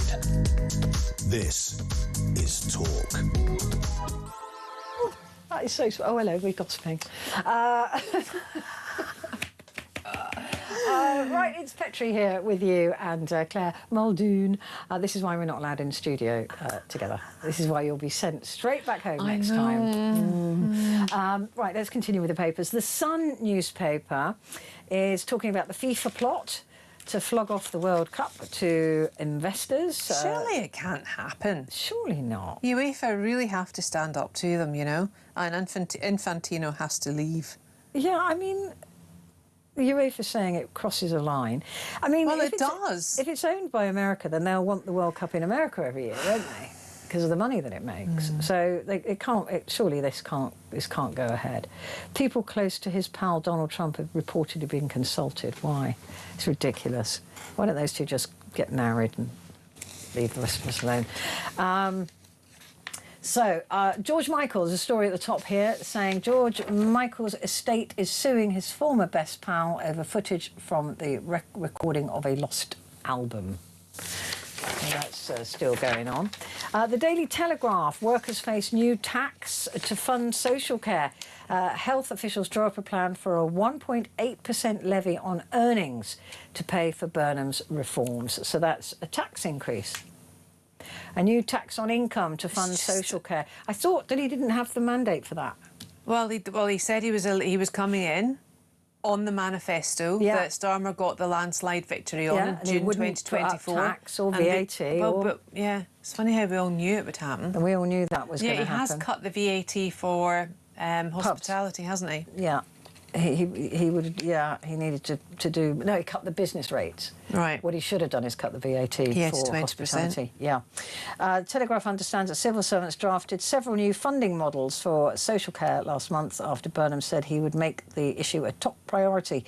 The Prime Minister said he would use whatever political capital I have, which I don't quite understand what that sentence means, to fix the social care system in England and start a conversation with the public about how to pay for it. Well, the conversation's actually started. And we've said no. Yeah. So... Yeah, that's it. End of. Big fat full stop. It's not a conversation if you're just telling us what you're going to do. So a 1.8% and homelessness, and this, and apprenticeships. Three-quarters of a trillion. trillion. We're already in the summer break. Yeah. And there's going to be more, isn't there? He's just going to drop more and more from his wish list. Glorious Goodwood must have started. Hot weather, finest outfits. Horse racing doesn't do it for me. No, well, I like the more local point-to-points. They're much more fun I just than the big ones. There's some breaking news. Quotes from the US military at 5:45 p.m. today. Islamic Revolutionary Guard Corps forces launched multiple ballistic missiles from Iran. The IRGC launched multiple ballistic missiles from Iran on US forces based in the Middle East. All Iranian missiles were successfully intercepted, but US forces remain vigilant and at a high state of readiness. So this is during what Donald Trump was hoping would be a halt in firing, in fighting, but that's in the last hour. So that's the news that's come through. Islamic Revolutionary Guard Corps forces launched multiple ballistic missiles from Iran. So the peace talks are going well then. Into the Middle East. Yeah. But all intercepted. All intercepted. I wonder who by. Yeah. But all on US forces. What I find interesting about the US forces being hit is we've seen no images.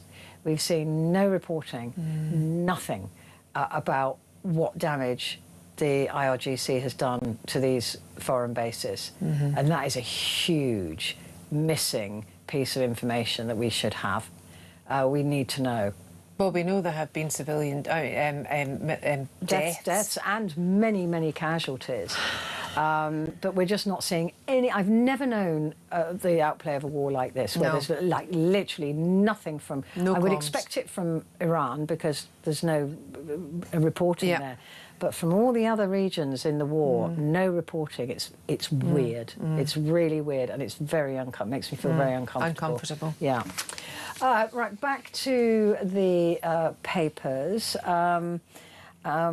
Club cricketers up in arms over click Have sheet. you seen this viral? No. I mean, I don't follow cricket. I couldn't tell you what I know what a wicket is and the bat, etc., etc. But apparently this level of cheating in this Saltburn Cup has been off the charts. So doing that... It's doing that.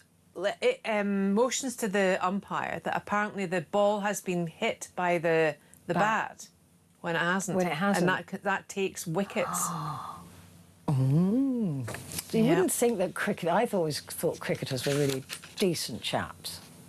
Clearly not. Just thought they all had breaks and drank tea and cakes.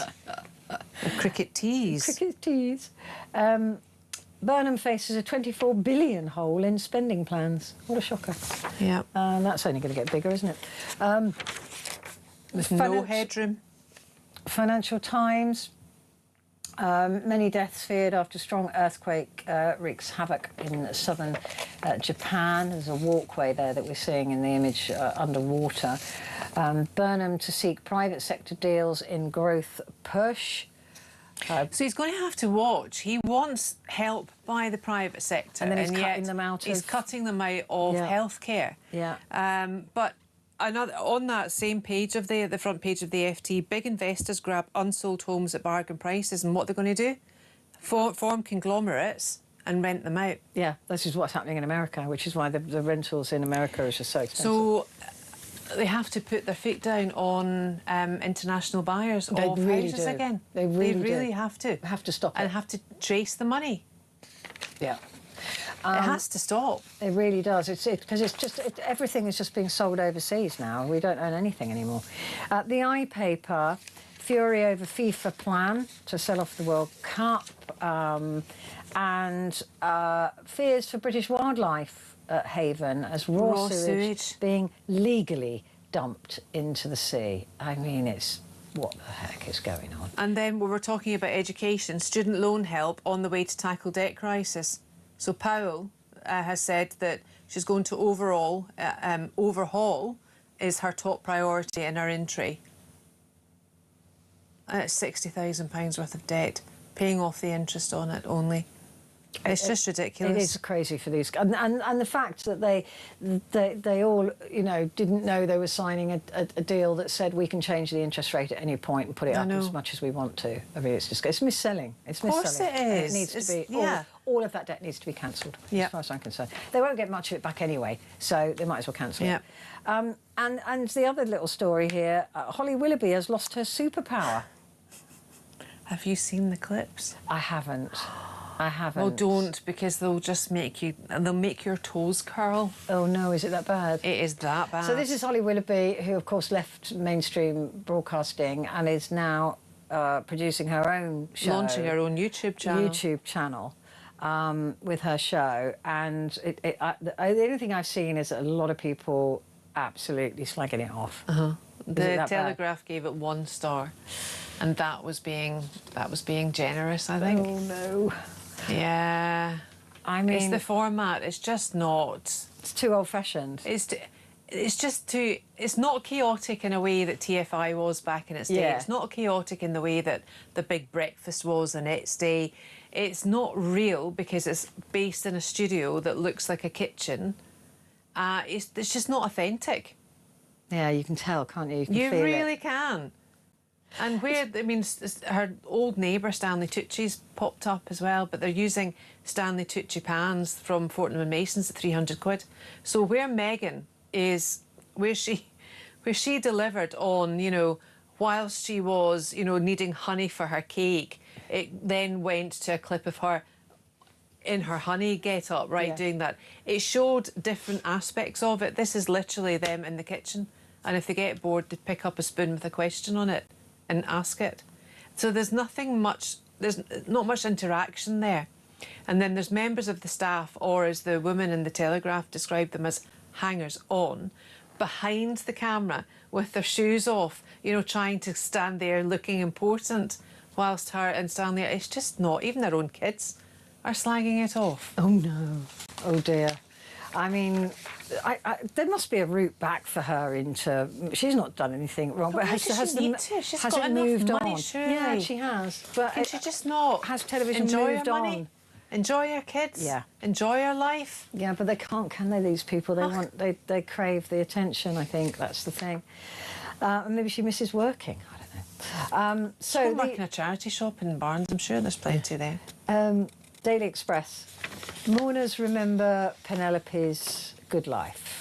This is Penelope Keith. Guildford Cathedral today it was, I think. And so it was her funeral today. I loved her. Me too. She was brilliant. I loved her. I loved that. I loved The Good Life. Margot and Jerry. Fantastic. I mean, and you can watch it today. Manor Born. And to the Manor Born. I loved that. She was brilliant, and so that was her funeral today. Lots of the great and good there. 2 million missing out on social care that they need. Yes. 2 million older people are having to live without help due to the crisis-hit social care system. Many struggle with daily tasks such as eating, dressing, bathing and using the toilet. The total of criminal. Over 65s with unmet needs has risen by nearly 400,000 in 3 years. Age UK's review comes as Andy Burnham prepares to unveil plans to tackle the issues today. But we were talking about this yesterday, Claire, and the issues are so much wider than just, you know, trying to fix the social care system. The cost of it is going to be absolutely vast. And I just don't know, are there the people that can carry out this work? Well, that's the other issue. We've got NEETs, haven't we? And we've got unemployed people in this country. I don't care. They're going to have to take something. We need help. But we don't want the wrong people doing caring jobs. Do you remember Meals on Wheels? Yeah. There's none of that now. No. Catering's a great thing for kids to get into. It's really creative. Catering, fantastic thing to get into. And there'll always be jobs in that. Of course there will be. You can't get a robot to, you know, make a quiche Lorraine. No. No, it's a fantastic career to get into. Apart from if you're a Nepo baby like Beckham. Cruz, who's his name? Is it Cruz or no, the other Brooklyn? One? Brooklyn. He doesn't need to. He can leave. Well, you said it. I didn't. He can leave the catering behind. Yeah, like he left his family behind.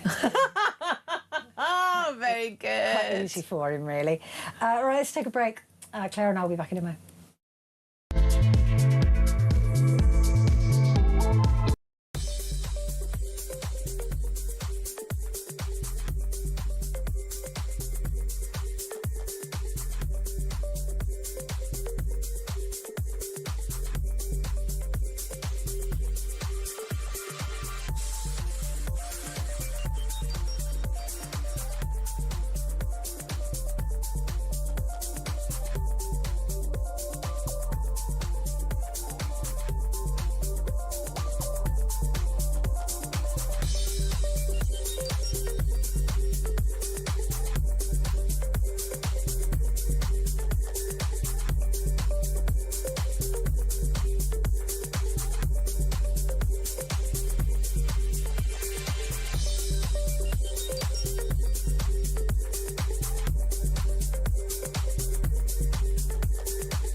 across the UK. On DAB+, on YouTube, on your mobile, and on your side. This is Talk. Hello there, this is Talk, and it's Petrie, and with me... Stop it, behave, please, Claire Muldoon. She's laughing at the quick change there from one conversation to the camera. It's just brilliant. It's remarkable, isn't it? It's a skill. Super, well, you've clearly got it in spades, love. The Daily Star, again, talking about the World Cup. Who is that girl from Goodwood? Because she's in every single picture. I don't know. She was clearly the prettiest one they could find there or something. I don't know who she is. But I don't know, she's on it every And then the Daily Star, very much sport focused, obviously. Very much so, yeah. The Metro 4K. If you let your child learn a trade, we've talked about that and come up with the solution. Yeah. So and the Mirror, going in a completely bizarre tangent. Yeah. I sometimes don't understand these editors. Well, they're going to go very much in these strange tangents because, as it is, it's a very, very lefty paper. Yeah. They're obviously going to wait a wee bit to see how the Burnham Bounce is doing. Yeah. Because they don't want to, nail their colours to the mast, to the sail. Yeah.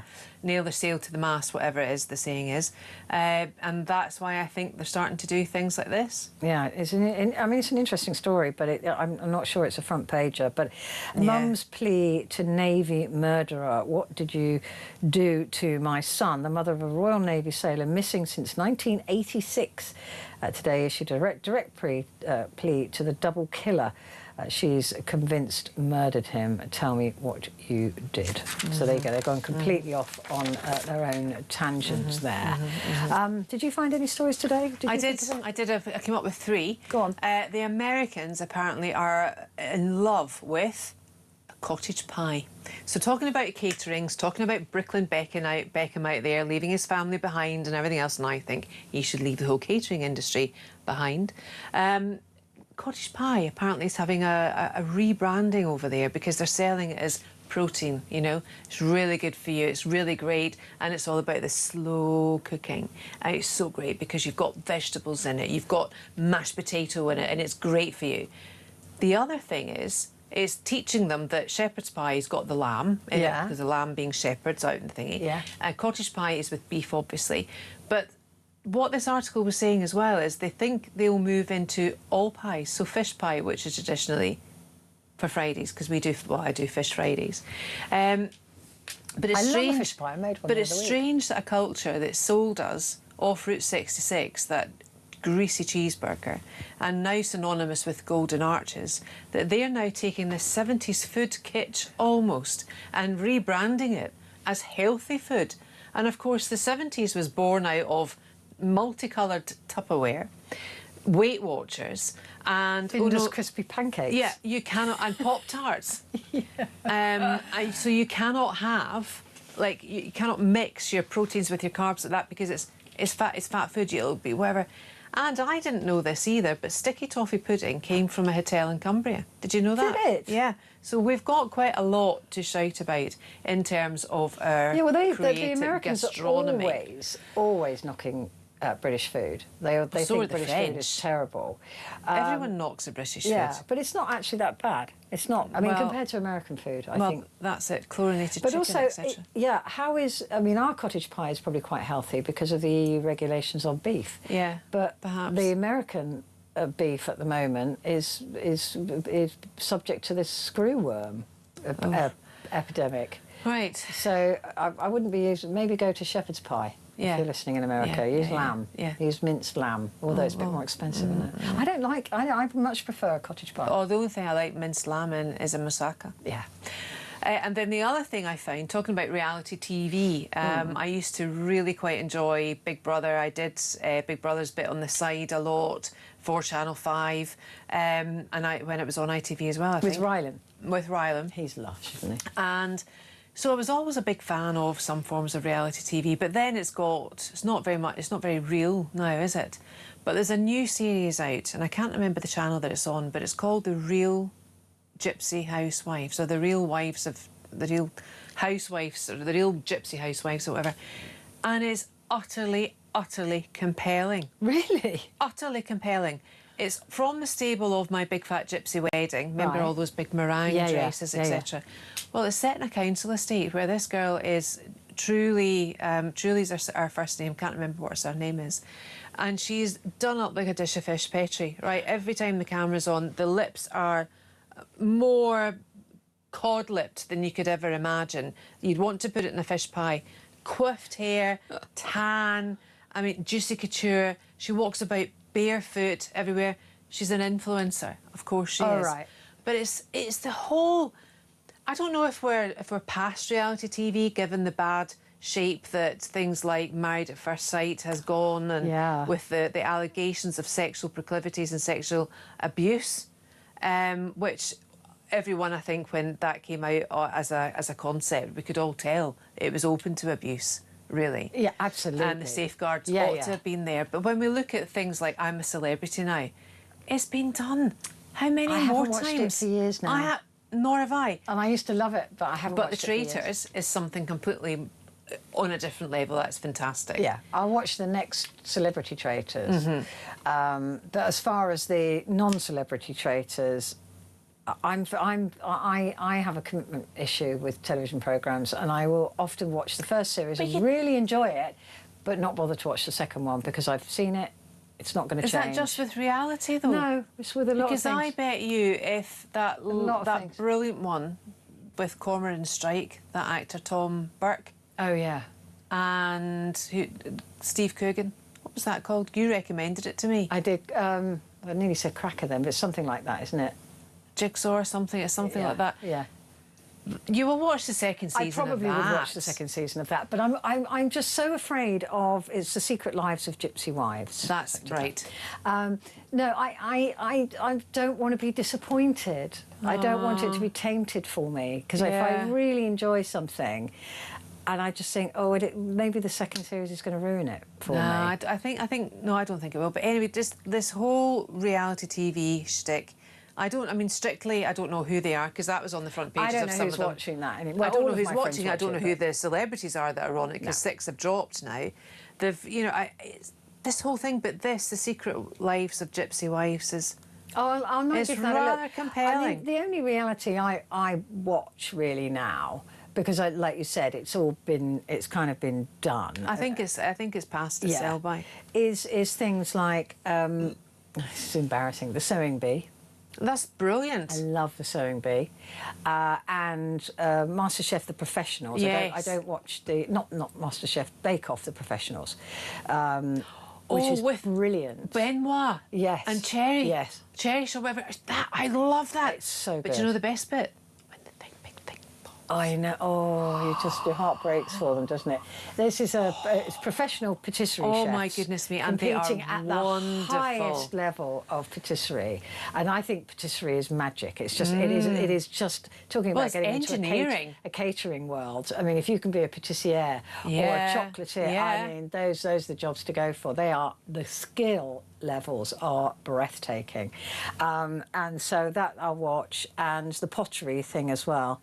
Pottery Showdown. So I like seeing that. I like seeing people with talents that they've just learned or they've just enjoying, and people or enjoying they're actually taking on board practical criticism. Yes. And dealing with it. Yeah.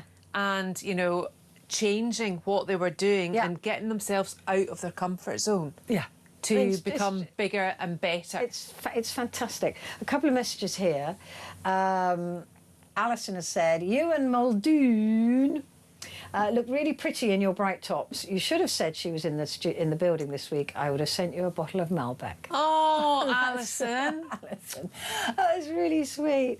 You can send it anyway. Stephen said, welcome back into the studio, Claire. Missed you. Love you. Massive fan from Stephen. Gin and tonics flowing. Come party. Oh, I'd love to. Thank you. And it's funny, I had a caller the other day who said that she'd met you. I can't remember under what circumstances. And she referred to you as Muldoon. She met me? Yeah. Did she? Was it with Phil Dave, maybe? Yeah, it was. Oh, yes. Was she an American girl? Yes. Caroline in America, something like that. Yeah.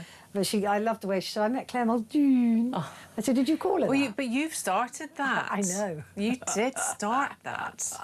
And now I just love that everybody refers to her as I know, because people can't help it. It's my favourite thing. But what's your favourite British dish then, in terms of food? British dish? What's your go-to? See, I do like a soup. Do you? I do like a decent soup. But do you make that with all the leftovers? No, I do a ham hock soup. Ooh, yeah, ham and pea soup. Yeah. Well, I don't put peas in it. It's ham, and I will use lentils and potatoes and carrots. Oh, and it sticks to your ribs. Yeah, oh, that sounds nice, actually. Yeah, I like that. Smoked knuckle of pork. It's beautiful. Don't talk to me like that. I think for me, what's my go-to? I do like a fish pie. I do a great fish pie. Should we have a fish pie off? Oh, how many more offs do we need to have? Not that we're competitive. Absolutely not at all. In any way, shape or form. We're not competitive. I don't want you to think that at all. Well, Muldoon, it's been such a joy. Oh, it's been so lovely. I'm so pleased I made that big mistake this evening. I'm of so that happy wrong theatre. To see you in the studio, it makes it. I'm just so makes pleased it much to more be fun. here. Thank you very much. Thank you very much indeed. So that's the Muldoon, and you can see her again on this station later on this week on Friday. She's with Peter Cardwell. So there you go. Gave you a little plug. As long as he's not wearing his shorts. Oh. Disgusting. Anyway, quick break. I'm back in a moment.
Across the UK, on DAB+, on YouTube, on your mobile, and on your side. This is Talk.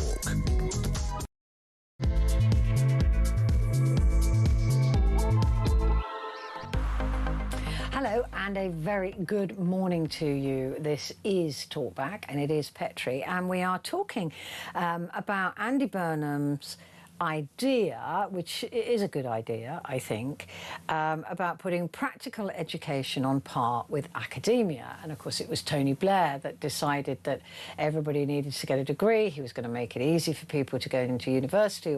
All the technical colleges turned into universities so they could charge the money that they wanted to charge, etc., etc., etc. And it's a good idea. I think the education system desperately needs a shake-up, and it has done for decades. But I just don't know how practical, if you excuse the pun, this is going to be, because you've got a bunch of 14-year-olds that in 2 years' time they're going to be sitting down with a teacher who may or may not know them and may or may not know their strengths, discussing with them what they're going to do in their future, telling them that they're perhaps not academic enough to go to university, or asking them if they... And that closes off a whole range of things as well. To just say, well, we don't think you're academic enough to go to university. How about doing something vocational? Which a lot of children would feel was a put down because of the way this society has been structured to think of university education as the gold standard, and those of us who don't have one falling beneath that standard. And it's just the way different people learn, right? I don't think anybody who knows me would say that I was a thicky dum-dum, to use Cody Darwin's expression. But I don't have a degree. My brain works really well in certain fields. I've got an incredible memory for facts and figures and things like that. I can extrapolate ideas. I can put things together. I worked with the stock markets for years, even though I don't understand maths. I was a markets reporter. So all of these things, it doesn't mean that you're not smart or clever if you don't have a degree, but that is how you're seen. That is how you're judged. And trust me, that is how you're judged if you don't have a degree. And I was quite embarrassed about it. It was life got in the way of me going and doing a degree. I would have done a degree in fine art and photography, to be honest with you. So perhaps not much use, but I didn't get a degree because I had to leave home. I had no choice. And I had to set myself up on my own and get 2 or 3 jobs to pay the rent, and work my way through a life ending up where I am today. So there's more than one form of intelligence, and I've always believed that because I've always known it. And I know that to be true of a lot of children as well, and that the different types of intelligence are not represented or encouraged at schools. And I'm not talking about neurodiversity here. I'm just talking about different children having different skill sets and different mindsets. Just because you're good at English, which I was, doesn't mean you're going to be good at maths, which I wasn't. That's not how my brain works.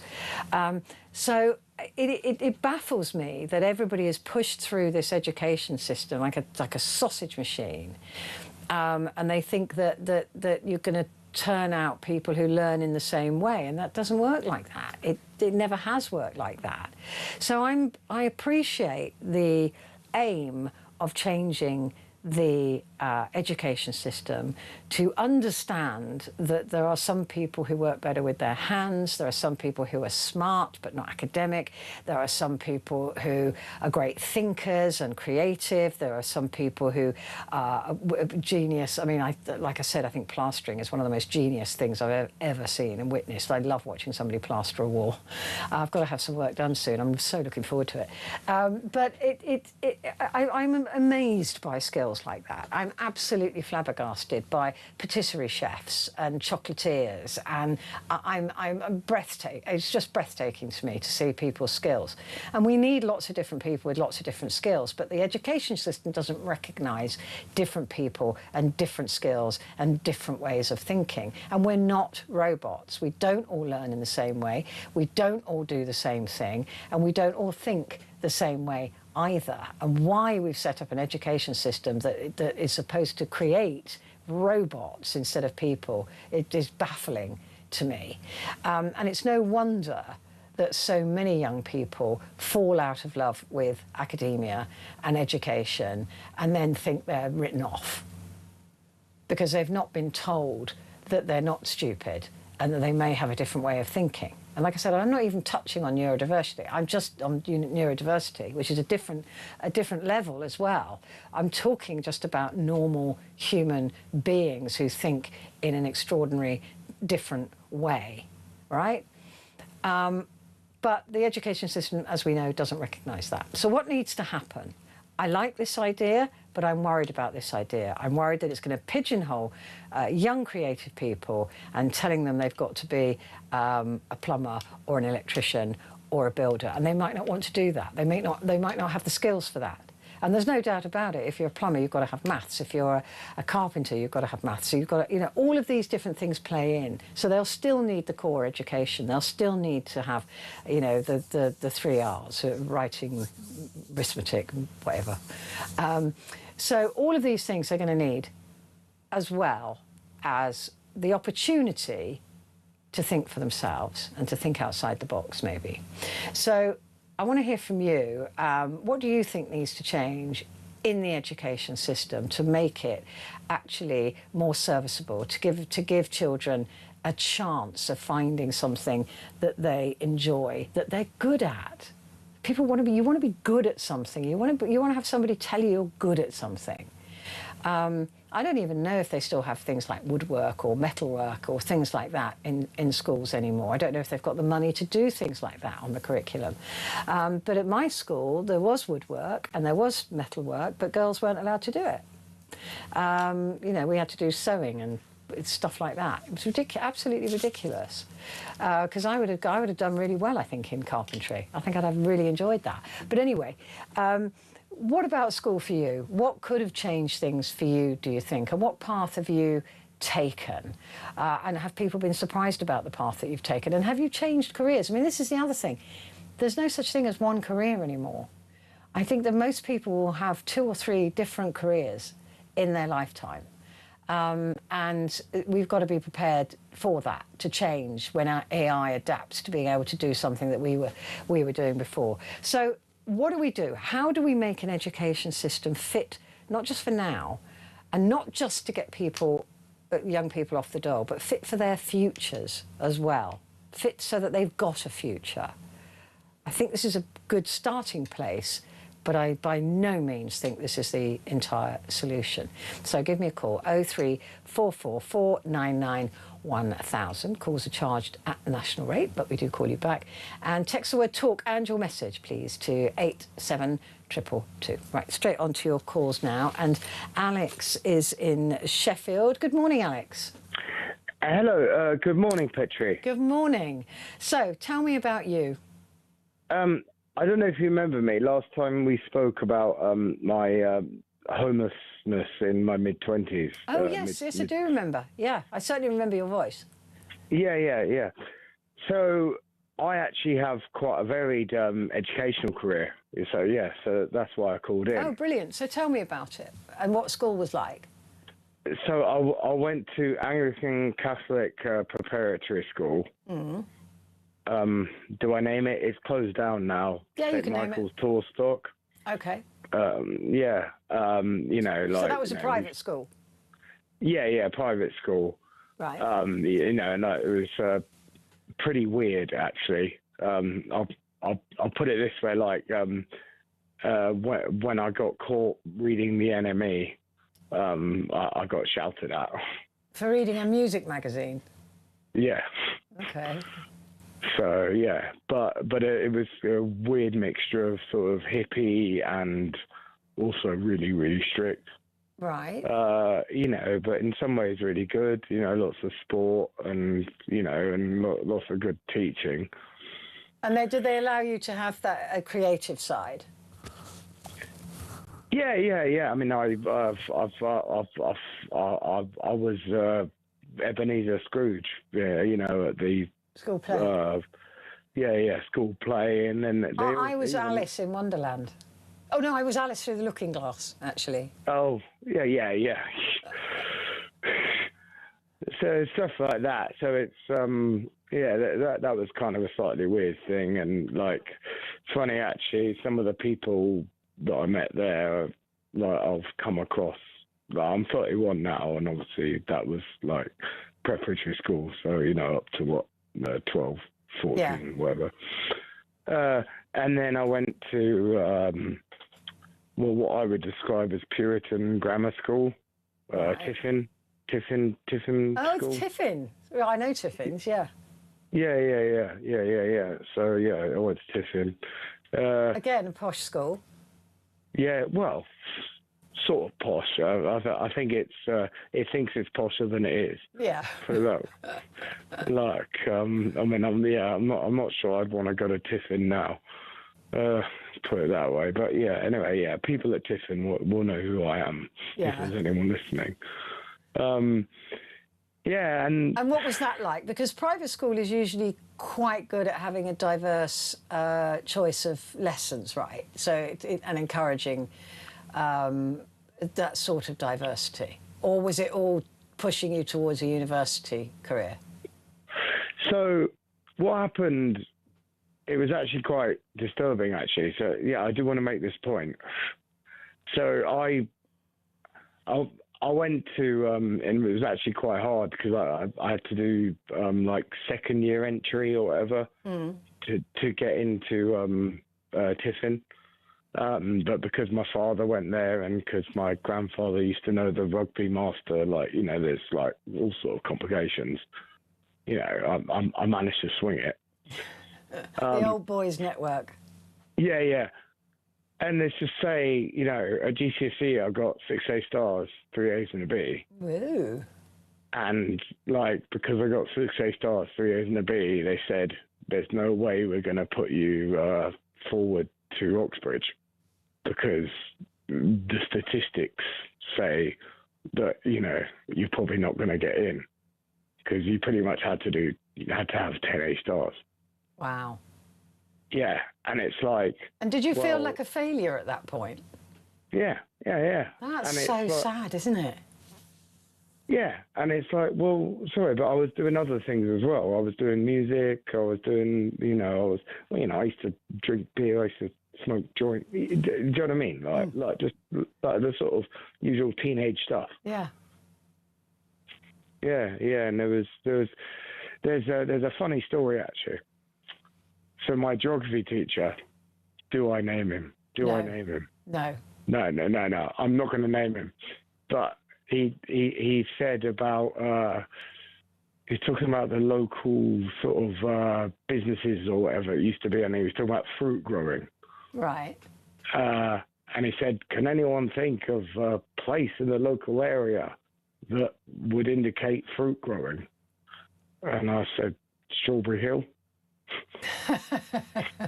Yeah. And he shouted at me and he said no. And he said, I think that's a good answer. Yeah, but he shouted at me. He said no. He's like, no, Berrylands. But it just so happens, I happen to know that Berrylands is actually from Barrowlands because it's on a hill. Like a barrow. Did you correct him? Yeah. I corrected the geography teacher. Oh dear. So what at school would have helped you, do you think, Alex? What would have got you to where you wanted to be? Did you know where you wanted to be, even? I don't know. You know what? Do you want me to answer that or do you want me to carry on with my story? Well, either. Yeah, I'll carry on my story. And then I went to Warwick University. Warwick's nice. And, yeah. What did you study there? Chemistry. Okay. Yeah. And then, well, I sort of had that usual nightmare, you know, your first girlfriend breaks up with you. And, you know, like, usual sort of stuff. And you spend, like, you know, 8 months solidly crying. And then... Yeah, and did you complete your degree in chemistry? No, you know what? You are in very good company in not having a degree, because technically I don't have a degree, even though I've spent about 7 years studying chemistry. Yeah. And did you want to do anything with chemistry? What did you want to do? Or was it just where you ended up? I actually wanted to be an academic. Really? Yeah. I wanted to take it seriously, but, you know, it didn't work out. And instead now I'm literally watching paint dry. Now I'm an artist. I mean, being an artist is the dream, isn't it? Well, I mean... Are you any good? Are you selling or...? In the Not that those abstract... two are together. You can be good in the abstract expressionist style. I have a style. No. But do you enjoy it? I mean, that's the thing. Life takes you off in a different direction. So if you hadn't had that breakup, maybe you would have stayed in academia. Could you go back to academia, or is it 31? Are you too old? Probably. You're probably not, though. If you've already studied chemistry for that length of time, if you really wanted to go back into it, you probably could find a route. I've asked some of my contacts before, like for a way, because I think I've told you before. I've only got to do to finish my degree. I've only got to do like 2 exams and like what do I call it, a dissertation. Yeah. There must be a way that you can do that, especially if you're that clever, if you're that academic. Well, yeah, but you know what? I tried it. I've asked a few people, but ask a few more. No. Keep pushing. If that's what you want to do, keep pushing. Yeah. Don't give up. Do your art on the side. You're still very young.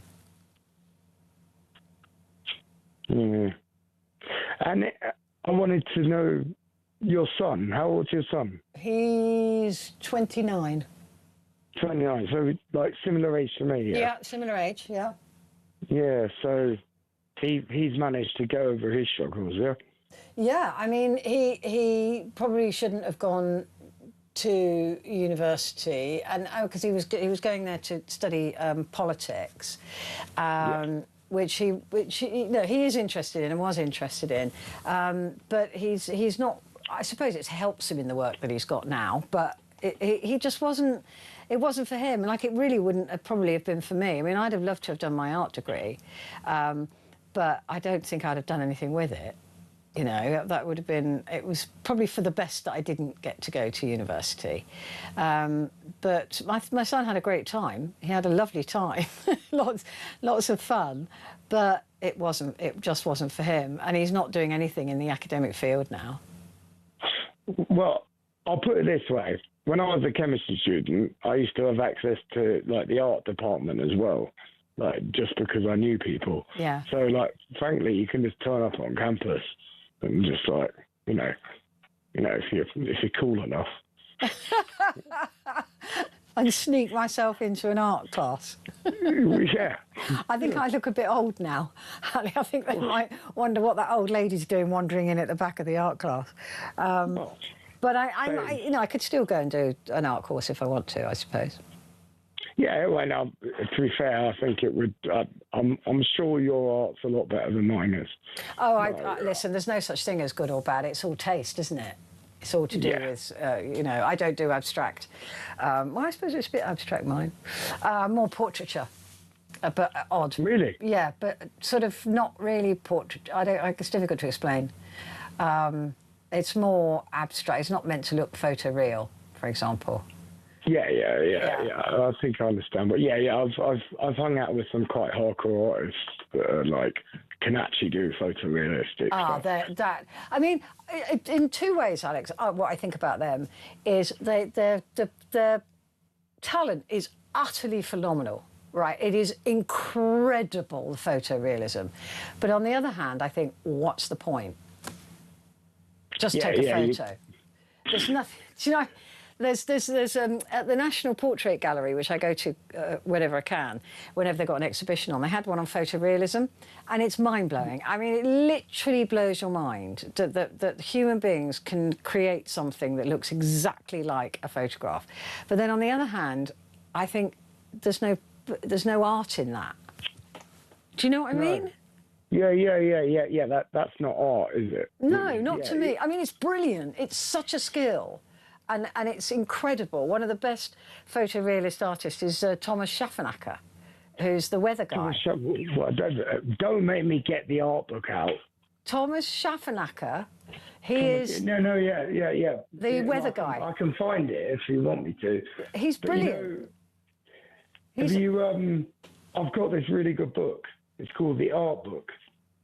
And it's by Phaedon. Oh, right. And it's got an Omicron symbol. And it, like, pretty much, that's your cheat sheet for art. Ooh. Like, Yeah. Oh, I might get that. But yeah, I mean, I admire the talent of photorealism, but I just don't see the point of it. I'd rather something a bit more abstract. I do what I can. Yeah. Right. And like, in whatever mood I'm in. Yeah, and you've got to have. I completely agree with that as well, and I love that for you. I love art. I love painting. I love the idea. I love the whole process of it, and I love that for you. I think it's a brilliant thing. But if you want to get into chemistry as well, you can do it at the same time. Yeah, well, problem is I'm doing too many things. There's chemistry, don't even mention my music. Like it's getting a little bit like I'm doing too many things. Well, keep doing too many things, and one of them will pan out, won't they? Let's hope so. Well, and are your parents supportive, Alex? You know what? I'm not going to degrade because people will know who I am. Okay. So I'm not going to denigrate or degrade my parents or put them down. But let's just say I haven't seen my parents in a while. Oh, that's sad. Well, I mean, again, we have something in common, certainly with my mother. Anyway, I don't have anything to do with her. But yeah, I think that's a shame, but not necessary, is it? And a lot of people will go, "Oh, get back, we'll sort it out." And there's some things you can't sort out, and some things you can. But listen, Alex, you've always got an ear here. You've always got a friend here. I'd send in some images of your artwork. I'd love to see it. Well, I'll try to. I don't really use social media at the moment. I'm a bit hardcore like that. But we'll see what happens. Yeah, I'd just love to see it and then support you on it. So you keep going with it and never give up on what you really want to do. Okay? Thank you very much, Petrie. All right, Alex. You take care. Look after yourself. Alex there in Sheffield. Right, I've got to take a break. Back in a sec.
Across the UK, on DAB+, on YouTube, on your mobile, and on your side. This is Talk. Hello there, this is Talk, and it is Petrie here with you. And we're talking about education, and we're talking about the sort of education that you had, the sort of education that you wish you'd had, and what would have helped you at school, what would have made the difference for you at school. I mean, I certainly believe that if I had known, and I know it sounds really stupid to say it, but if you don't know that a job is out there, then you don't know if you're going to be interested in it or not. So I had no knowledge of the film industry, for example. Somebody who's got an actor as a mother or father would have, so they would know about the jobs available in that world. And I wish I'd known. I wish I'd known there were things in the in the world of film, because I'm pretty sure that's where I would have ended up to some degree had I known about them, but I didn't. I knew a bit about what broadcasting was about because my father was a broadcaster, but I certainly didn't know any of the entry routes. I didn't know.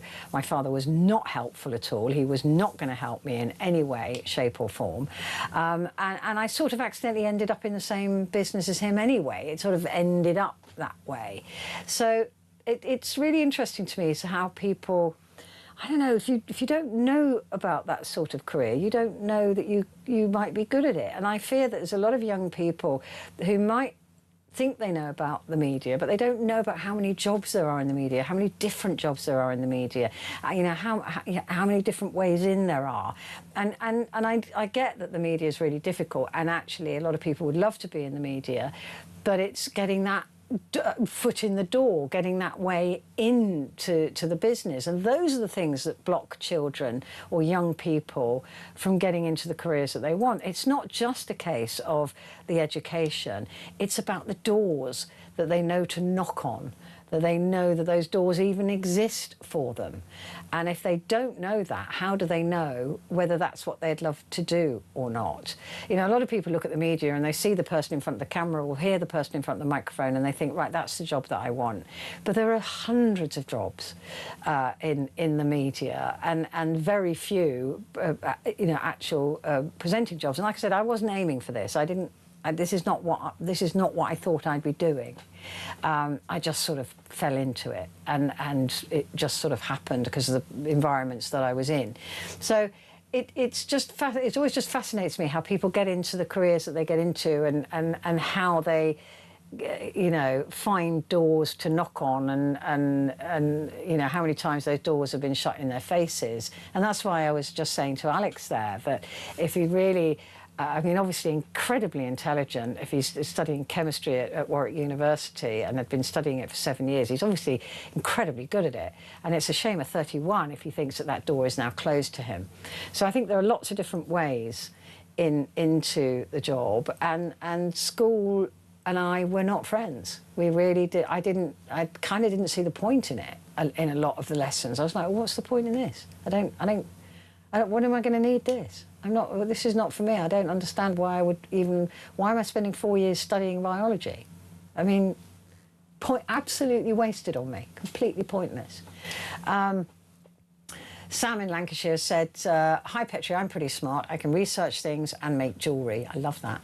I'm also attempting to learn video editing and flying a drone.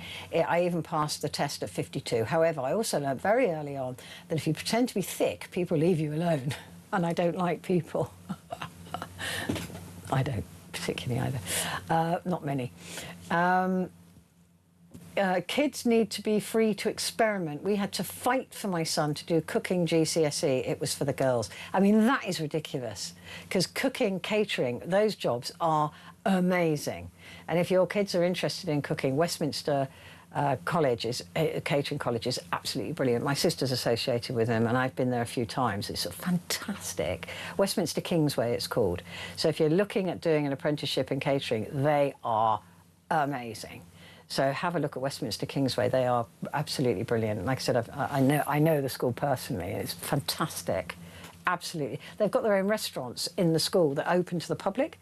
So all the kids train in all the skills that are needed to run a restaurant. You know, from chefing to waiting to front of house to absolutely everything. And they've got the most incredible patissiere there. They study chocolate as well. They make chocolates. In fact, if you're anywhere near Westminster Kingsway, all the food that they make in their classes, a lot of it is for sale, cheaply at the school reception. So you can get some really nice chocolates in there, quite cheap, and bread. The bread's amazing. But also, the restaurants there are really good, and they're paying customers. You pay to go and have your meal there, and these kids, under supervision, run the restaurant. It's just phenomenal. It's a really good place, and you get a job when you've been to Westminster Kingsway. I'm not advertising, I shouldn't be advertising for them, but they are brilliant. If you're thinking of a career in catering, go there. Carol said, we in the 70s had a careers advisor attached to the school. He had a careers office with advice on necessary qualifications, etc., and options in case you didn't get them. Job experience days, college interviews, but they were stopped due to cuts. Yeah, they would. I mean, we had one visiting careers person who, you know, would say to the girls, you can be a waitress or no, waitress, secretary or nurse, and to the boys, I can't remember what they probably had more choices. I don't know what they got. Anyway, let's go back to your calls now. John is in Staffordshire. John, a very good morning to you. What would have helped you at school? Yeah, good morning to you. I can say school absolutely nothing apart from a good couple of bits of advice from teachers who understood me. Right. I had two teachers who understood me. Both are ex-service personnel who've gone into teaching, and they got me. And I cannot say without a shadow of a doubt, I never started learning until I left school. Really? What was it about school that you didn't fit? Because I didn't really fit. This is going to sound so back to front, but I went into the military for a long time after I left school. Mm-hmm. But I could not stand the discipline and regime of school. I saw it. I saw the discipline and regime that you had at school as pointless. Yeah, I get that. And the discipline and regime in the military has a point to it, right? Totally, yeah. Totally. Yeah. What did you do in the military? Did you go into anything particularly? Yeah, I did two jobs. I initially joined up as a gunner in the RAF. Right. Which was RAF regiment, and then I got injured and I went into I became an MT driver in the RAF. Oh, right, okay. And then I diversified to different little things like TSW, different sort of units here, there, and everywhere. But I was just been talking about catering. The catering in the military is phenomenal. Oh, it's phenomenal. Incredible. It's phenomenal. And the skills that those men and women need. Yeah, incredible. Without a shadow of a doubt, the RAF cooks are the better out of the all three services. No ifs or buts. No ifs or buts. I've ate Navy food and I've ate Army food. Enough said. Yeah, I think that the reason I used to hang out with the RAF quite a lot is because they used to stay in hotels and the Army used to stay in tents. Exactly. Yeah. Exactly. So I cottoned on to that quite early on. If I wanted to stay in a nice hotel, I'd ask to do a story on the RAF. Oh, you've got to. Yeah.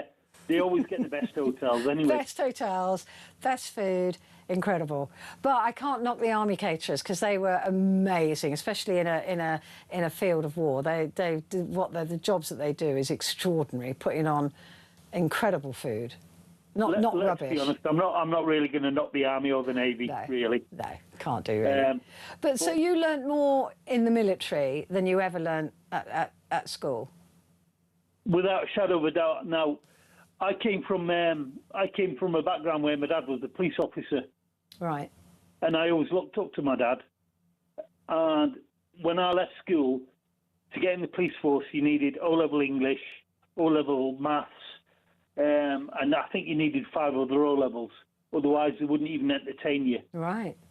And now I believe you need a degree to get into the police service.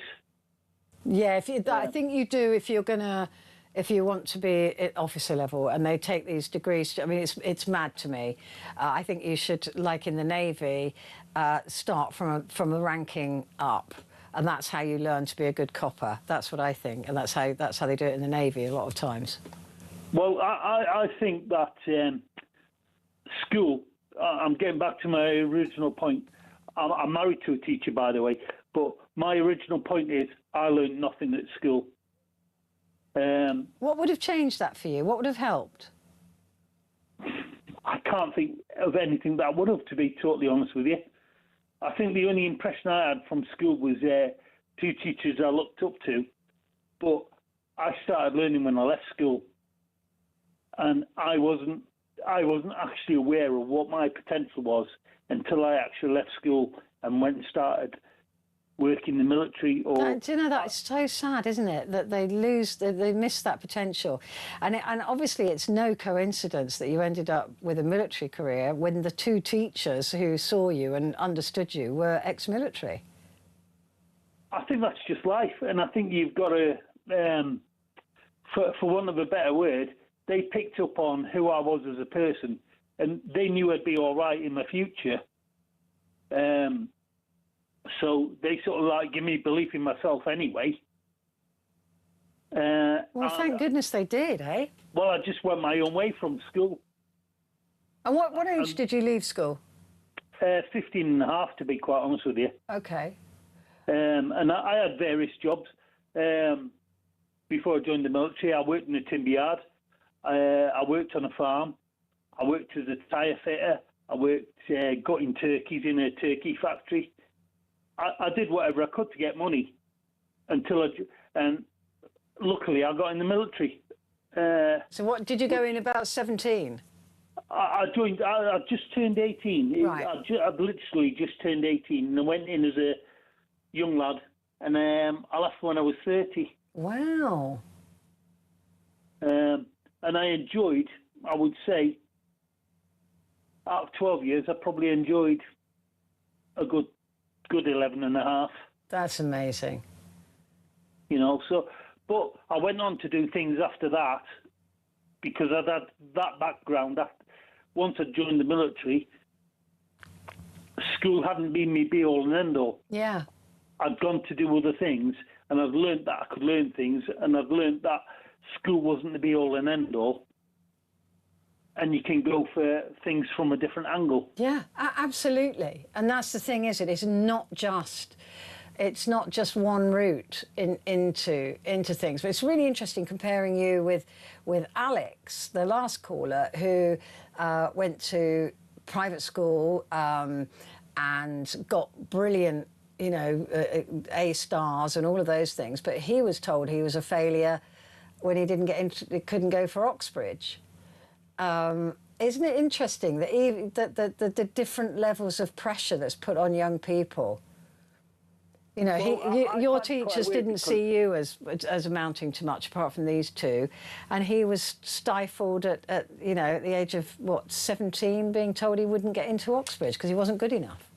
Well, I sometimes find that a push because I had several bosses when I was in the military who said, "You'll never amount to anything. You'll never do this. You'll never do that." And that sort of pushed me on, really.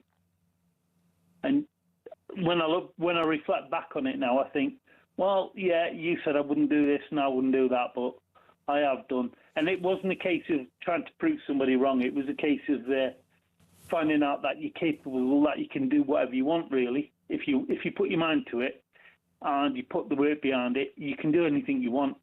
I agree with that. But you've got to know, I mean, you've got to know the doors to push, though, haven't you? And that can sometimes be difficult. Yeah, and you've got to have the confidence to do it as well. And I think a lot of young people are growing up without that confidence. You know, they're not used to having conversations. They're not used to, you know, apparently they see a phone call as an act of aggression. Yeah, I can sort of go with that. I've got a daughter now who's now going into the job market. She's the opposite of me, shall we say. She's been to university, she's clever, she's qualified in the job she's going for, but picking the telephone up is a big deal. It's amazing, isn't it? Just there's some of these skills that we're losing, and young, just the whole idea that somebody phoning you is an act of aggression or you don't know what to do with it. I just find it fascinating how quickly the human race either adapts or doesn't adapt to certain changes in society. I find it extraordinary. Brilliant to talk to you, John. Thank you. Thank you very much. So different routes, different ways. Quick break. Back in a sec.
across the UK. On DAB+, on YouTube, on your mobile, and on your side. This is Talk. Hello and a good morning to you. This is Talk. This is Talk Back, and I'm Petrie. And Angie, wow. She said, listening to yourself and Alex discussing art, I thought I'd show you this is what I drew recently. I was hopeless at school, but I loved art. Unfortunately, I wasn't good enough for uni. I don't believe that. I now enjoy drawing for friends and get more enjoyment from their reactions. That is exceptional. I mean, the eyes are... she's drawn a picture of a leopard and a leopard's face, a leopard's head. It is amazing. It's really good. Is it a pencil? It's a pencil drawing, isn't it? I mean, the eyes are just extraordinary. I mean, well done. Keep it up. Do it. Every painting or drawing you do, you get better for the next one. So just keep going, keep pushing. And that is amazing. I mean, that is real talent. Congratulations. Wow. Wow.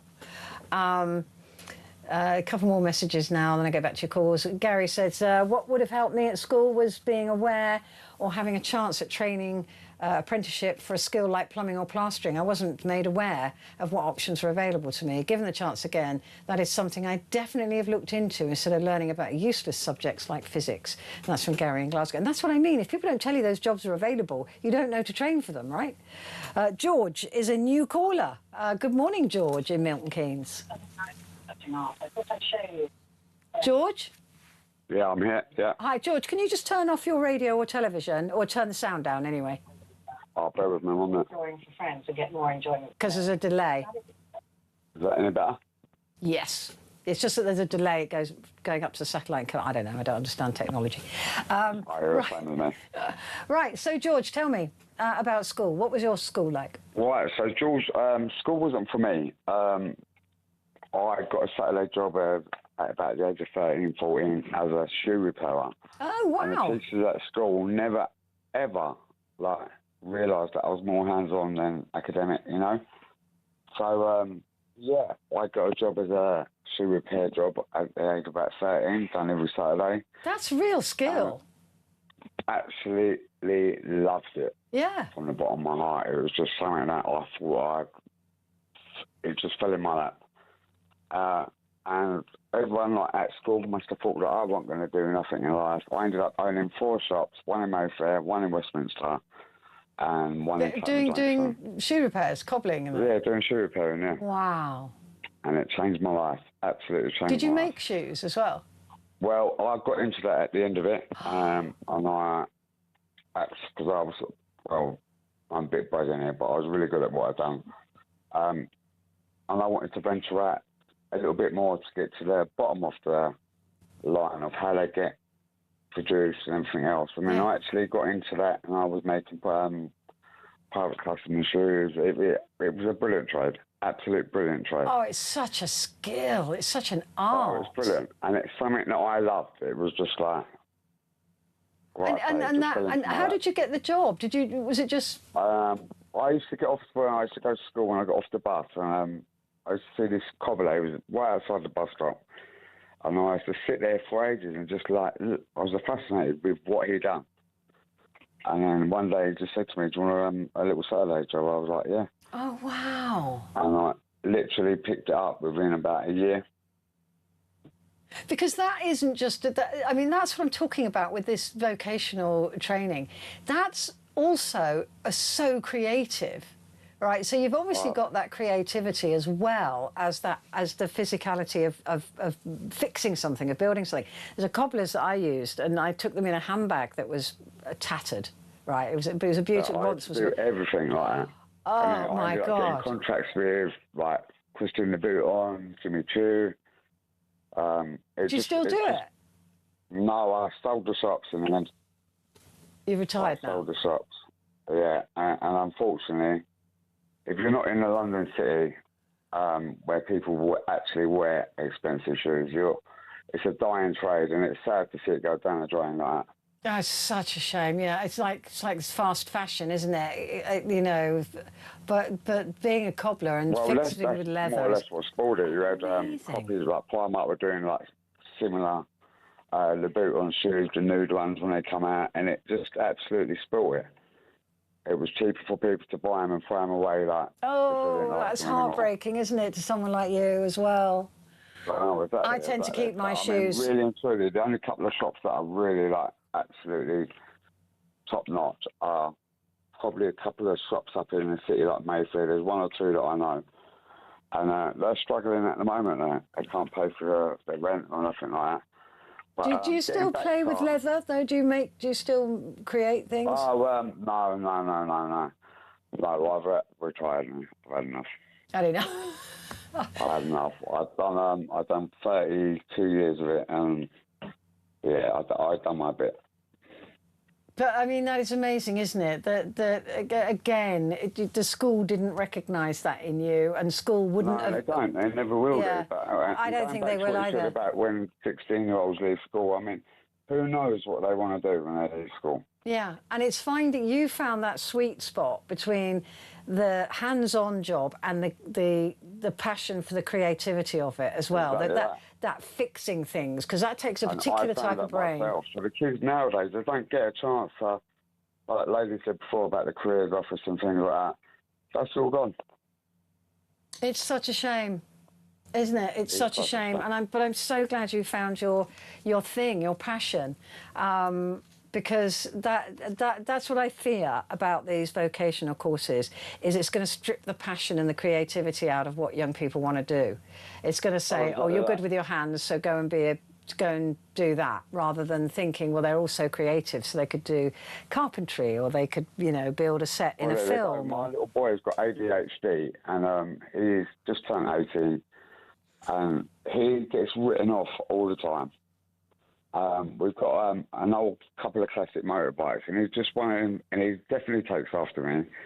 I mean, there's no way. I've watched him strip an engine, and he can put that back together. But why didn't the people at school see that side of him? I agree.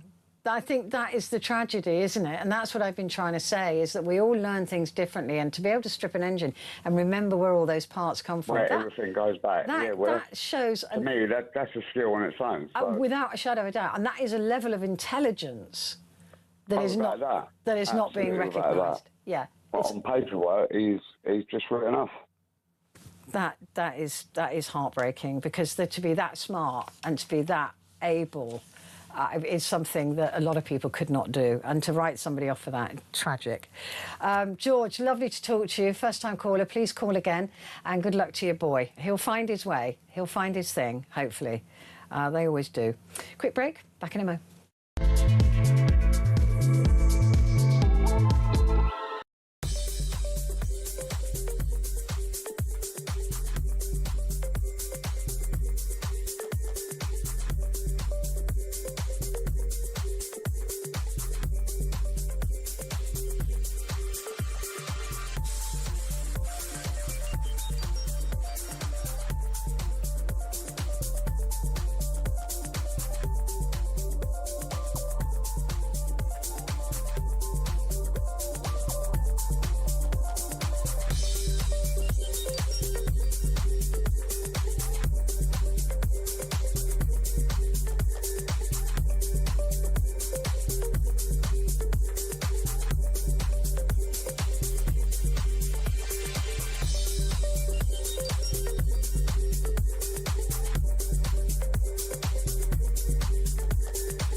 across the UK.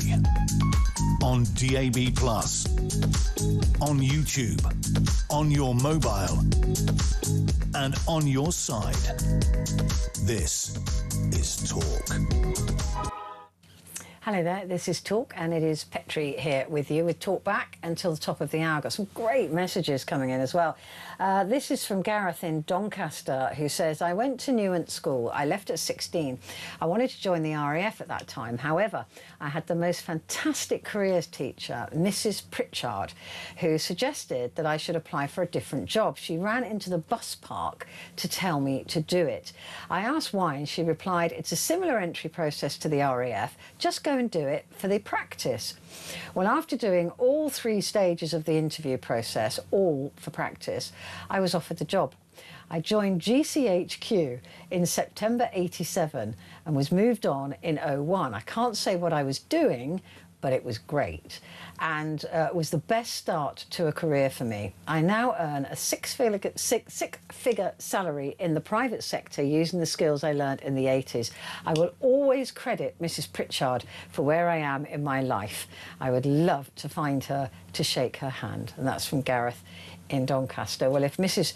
Pritchard, who was a careers teacher in the 80s, is listening, then we'll put you in touch. So call in and 0344 499 1000, or if you know Mrs. Pritchard, who was a careers teacher at Newent School in the 80s, then let us know. That's a great story. That is absolutely brilliant. This one from Andrew in Salisbury says, great show. One of the most underrated education systems is the French system. It looks very mediocre at first glance, but there's hardly any fully private schools, as most private schools are contracted to the government. And at the age of 15, they split the focus of education between academic, technical and vocation. It's class-based, but far superior to our mainstream education. So, I mean, that does sound brilliant. The French do health well as well. Stephen says, I'd love to do a job like yours. I love talking. I'm in politics. I'd love doing interviews with people. Do you need a college or university qualifications? Do you? Would Talk only listen to people who've got university qualifications for producer jobs? And, oh, I've got one nodding and one shaking, the two shaking their head. Sam, make your mind up. Not sure. Look, give it a go. Stephen, if you want to get into media, then all you can do is try and see if there's people who take you in for a couple of days' work experience, or give us a call, see if we can wrestle you into the studio maybe for you know, I don't know. Probably not allowed to, but anyway, you should be able to do it without. Is what I'm saying. I did, but I don't know what it's like now for younger people. I don't even know what age you are. So let us know more about you, and then maybe we can point you in the right direction. That's probably a better thing. So Stephen, let us know a little bit more about you, and we see if we can point you in the right direction to go towards something in media. Jerry is in Burton-on-Trent. Good morning to you, Jerry. Good morning, Petrie. What a delight to speak to you again. Lovely to talk to you as well. So tell me, what do we need to do about education, Jerry? Oh, I used to be a foster carer for teenage lads, and you know, there used to be a service run by the government called Connections, Petrie. Ah. And everyone's, well, I'm so old, others probably don't even remember it. But the truth of the matter was, it was phenomenal. And one of the things, and I think there is still a possibility of doing something similar, amongst the lots of support they gave at the time, which was in those days creating CVs and so forth, but the focus was on this computer program asked a huge number of questions, like, you know, on a score of 10, how do you like working in a group with others? Do you prefer to be on your own? It would ask questions like... so personality profiling? Totally. And I love that. And, you know, and the problem I had was saying to the youngsters, because they'd be very impulsive and say, I want to finish, but it took nearly 50-odd minutes to complete. And if you got them focused to answer as accurately as possible, the outcome was amazing. And it would completely analyse all the answers, and it would compile a list of potential careers. And it would be something like 30-odd careers minimum on a printout.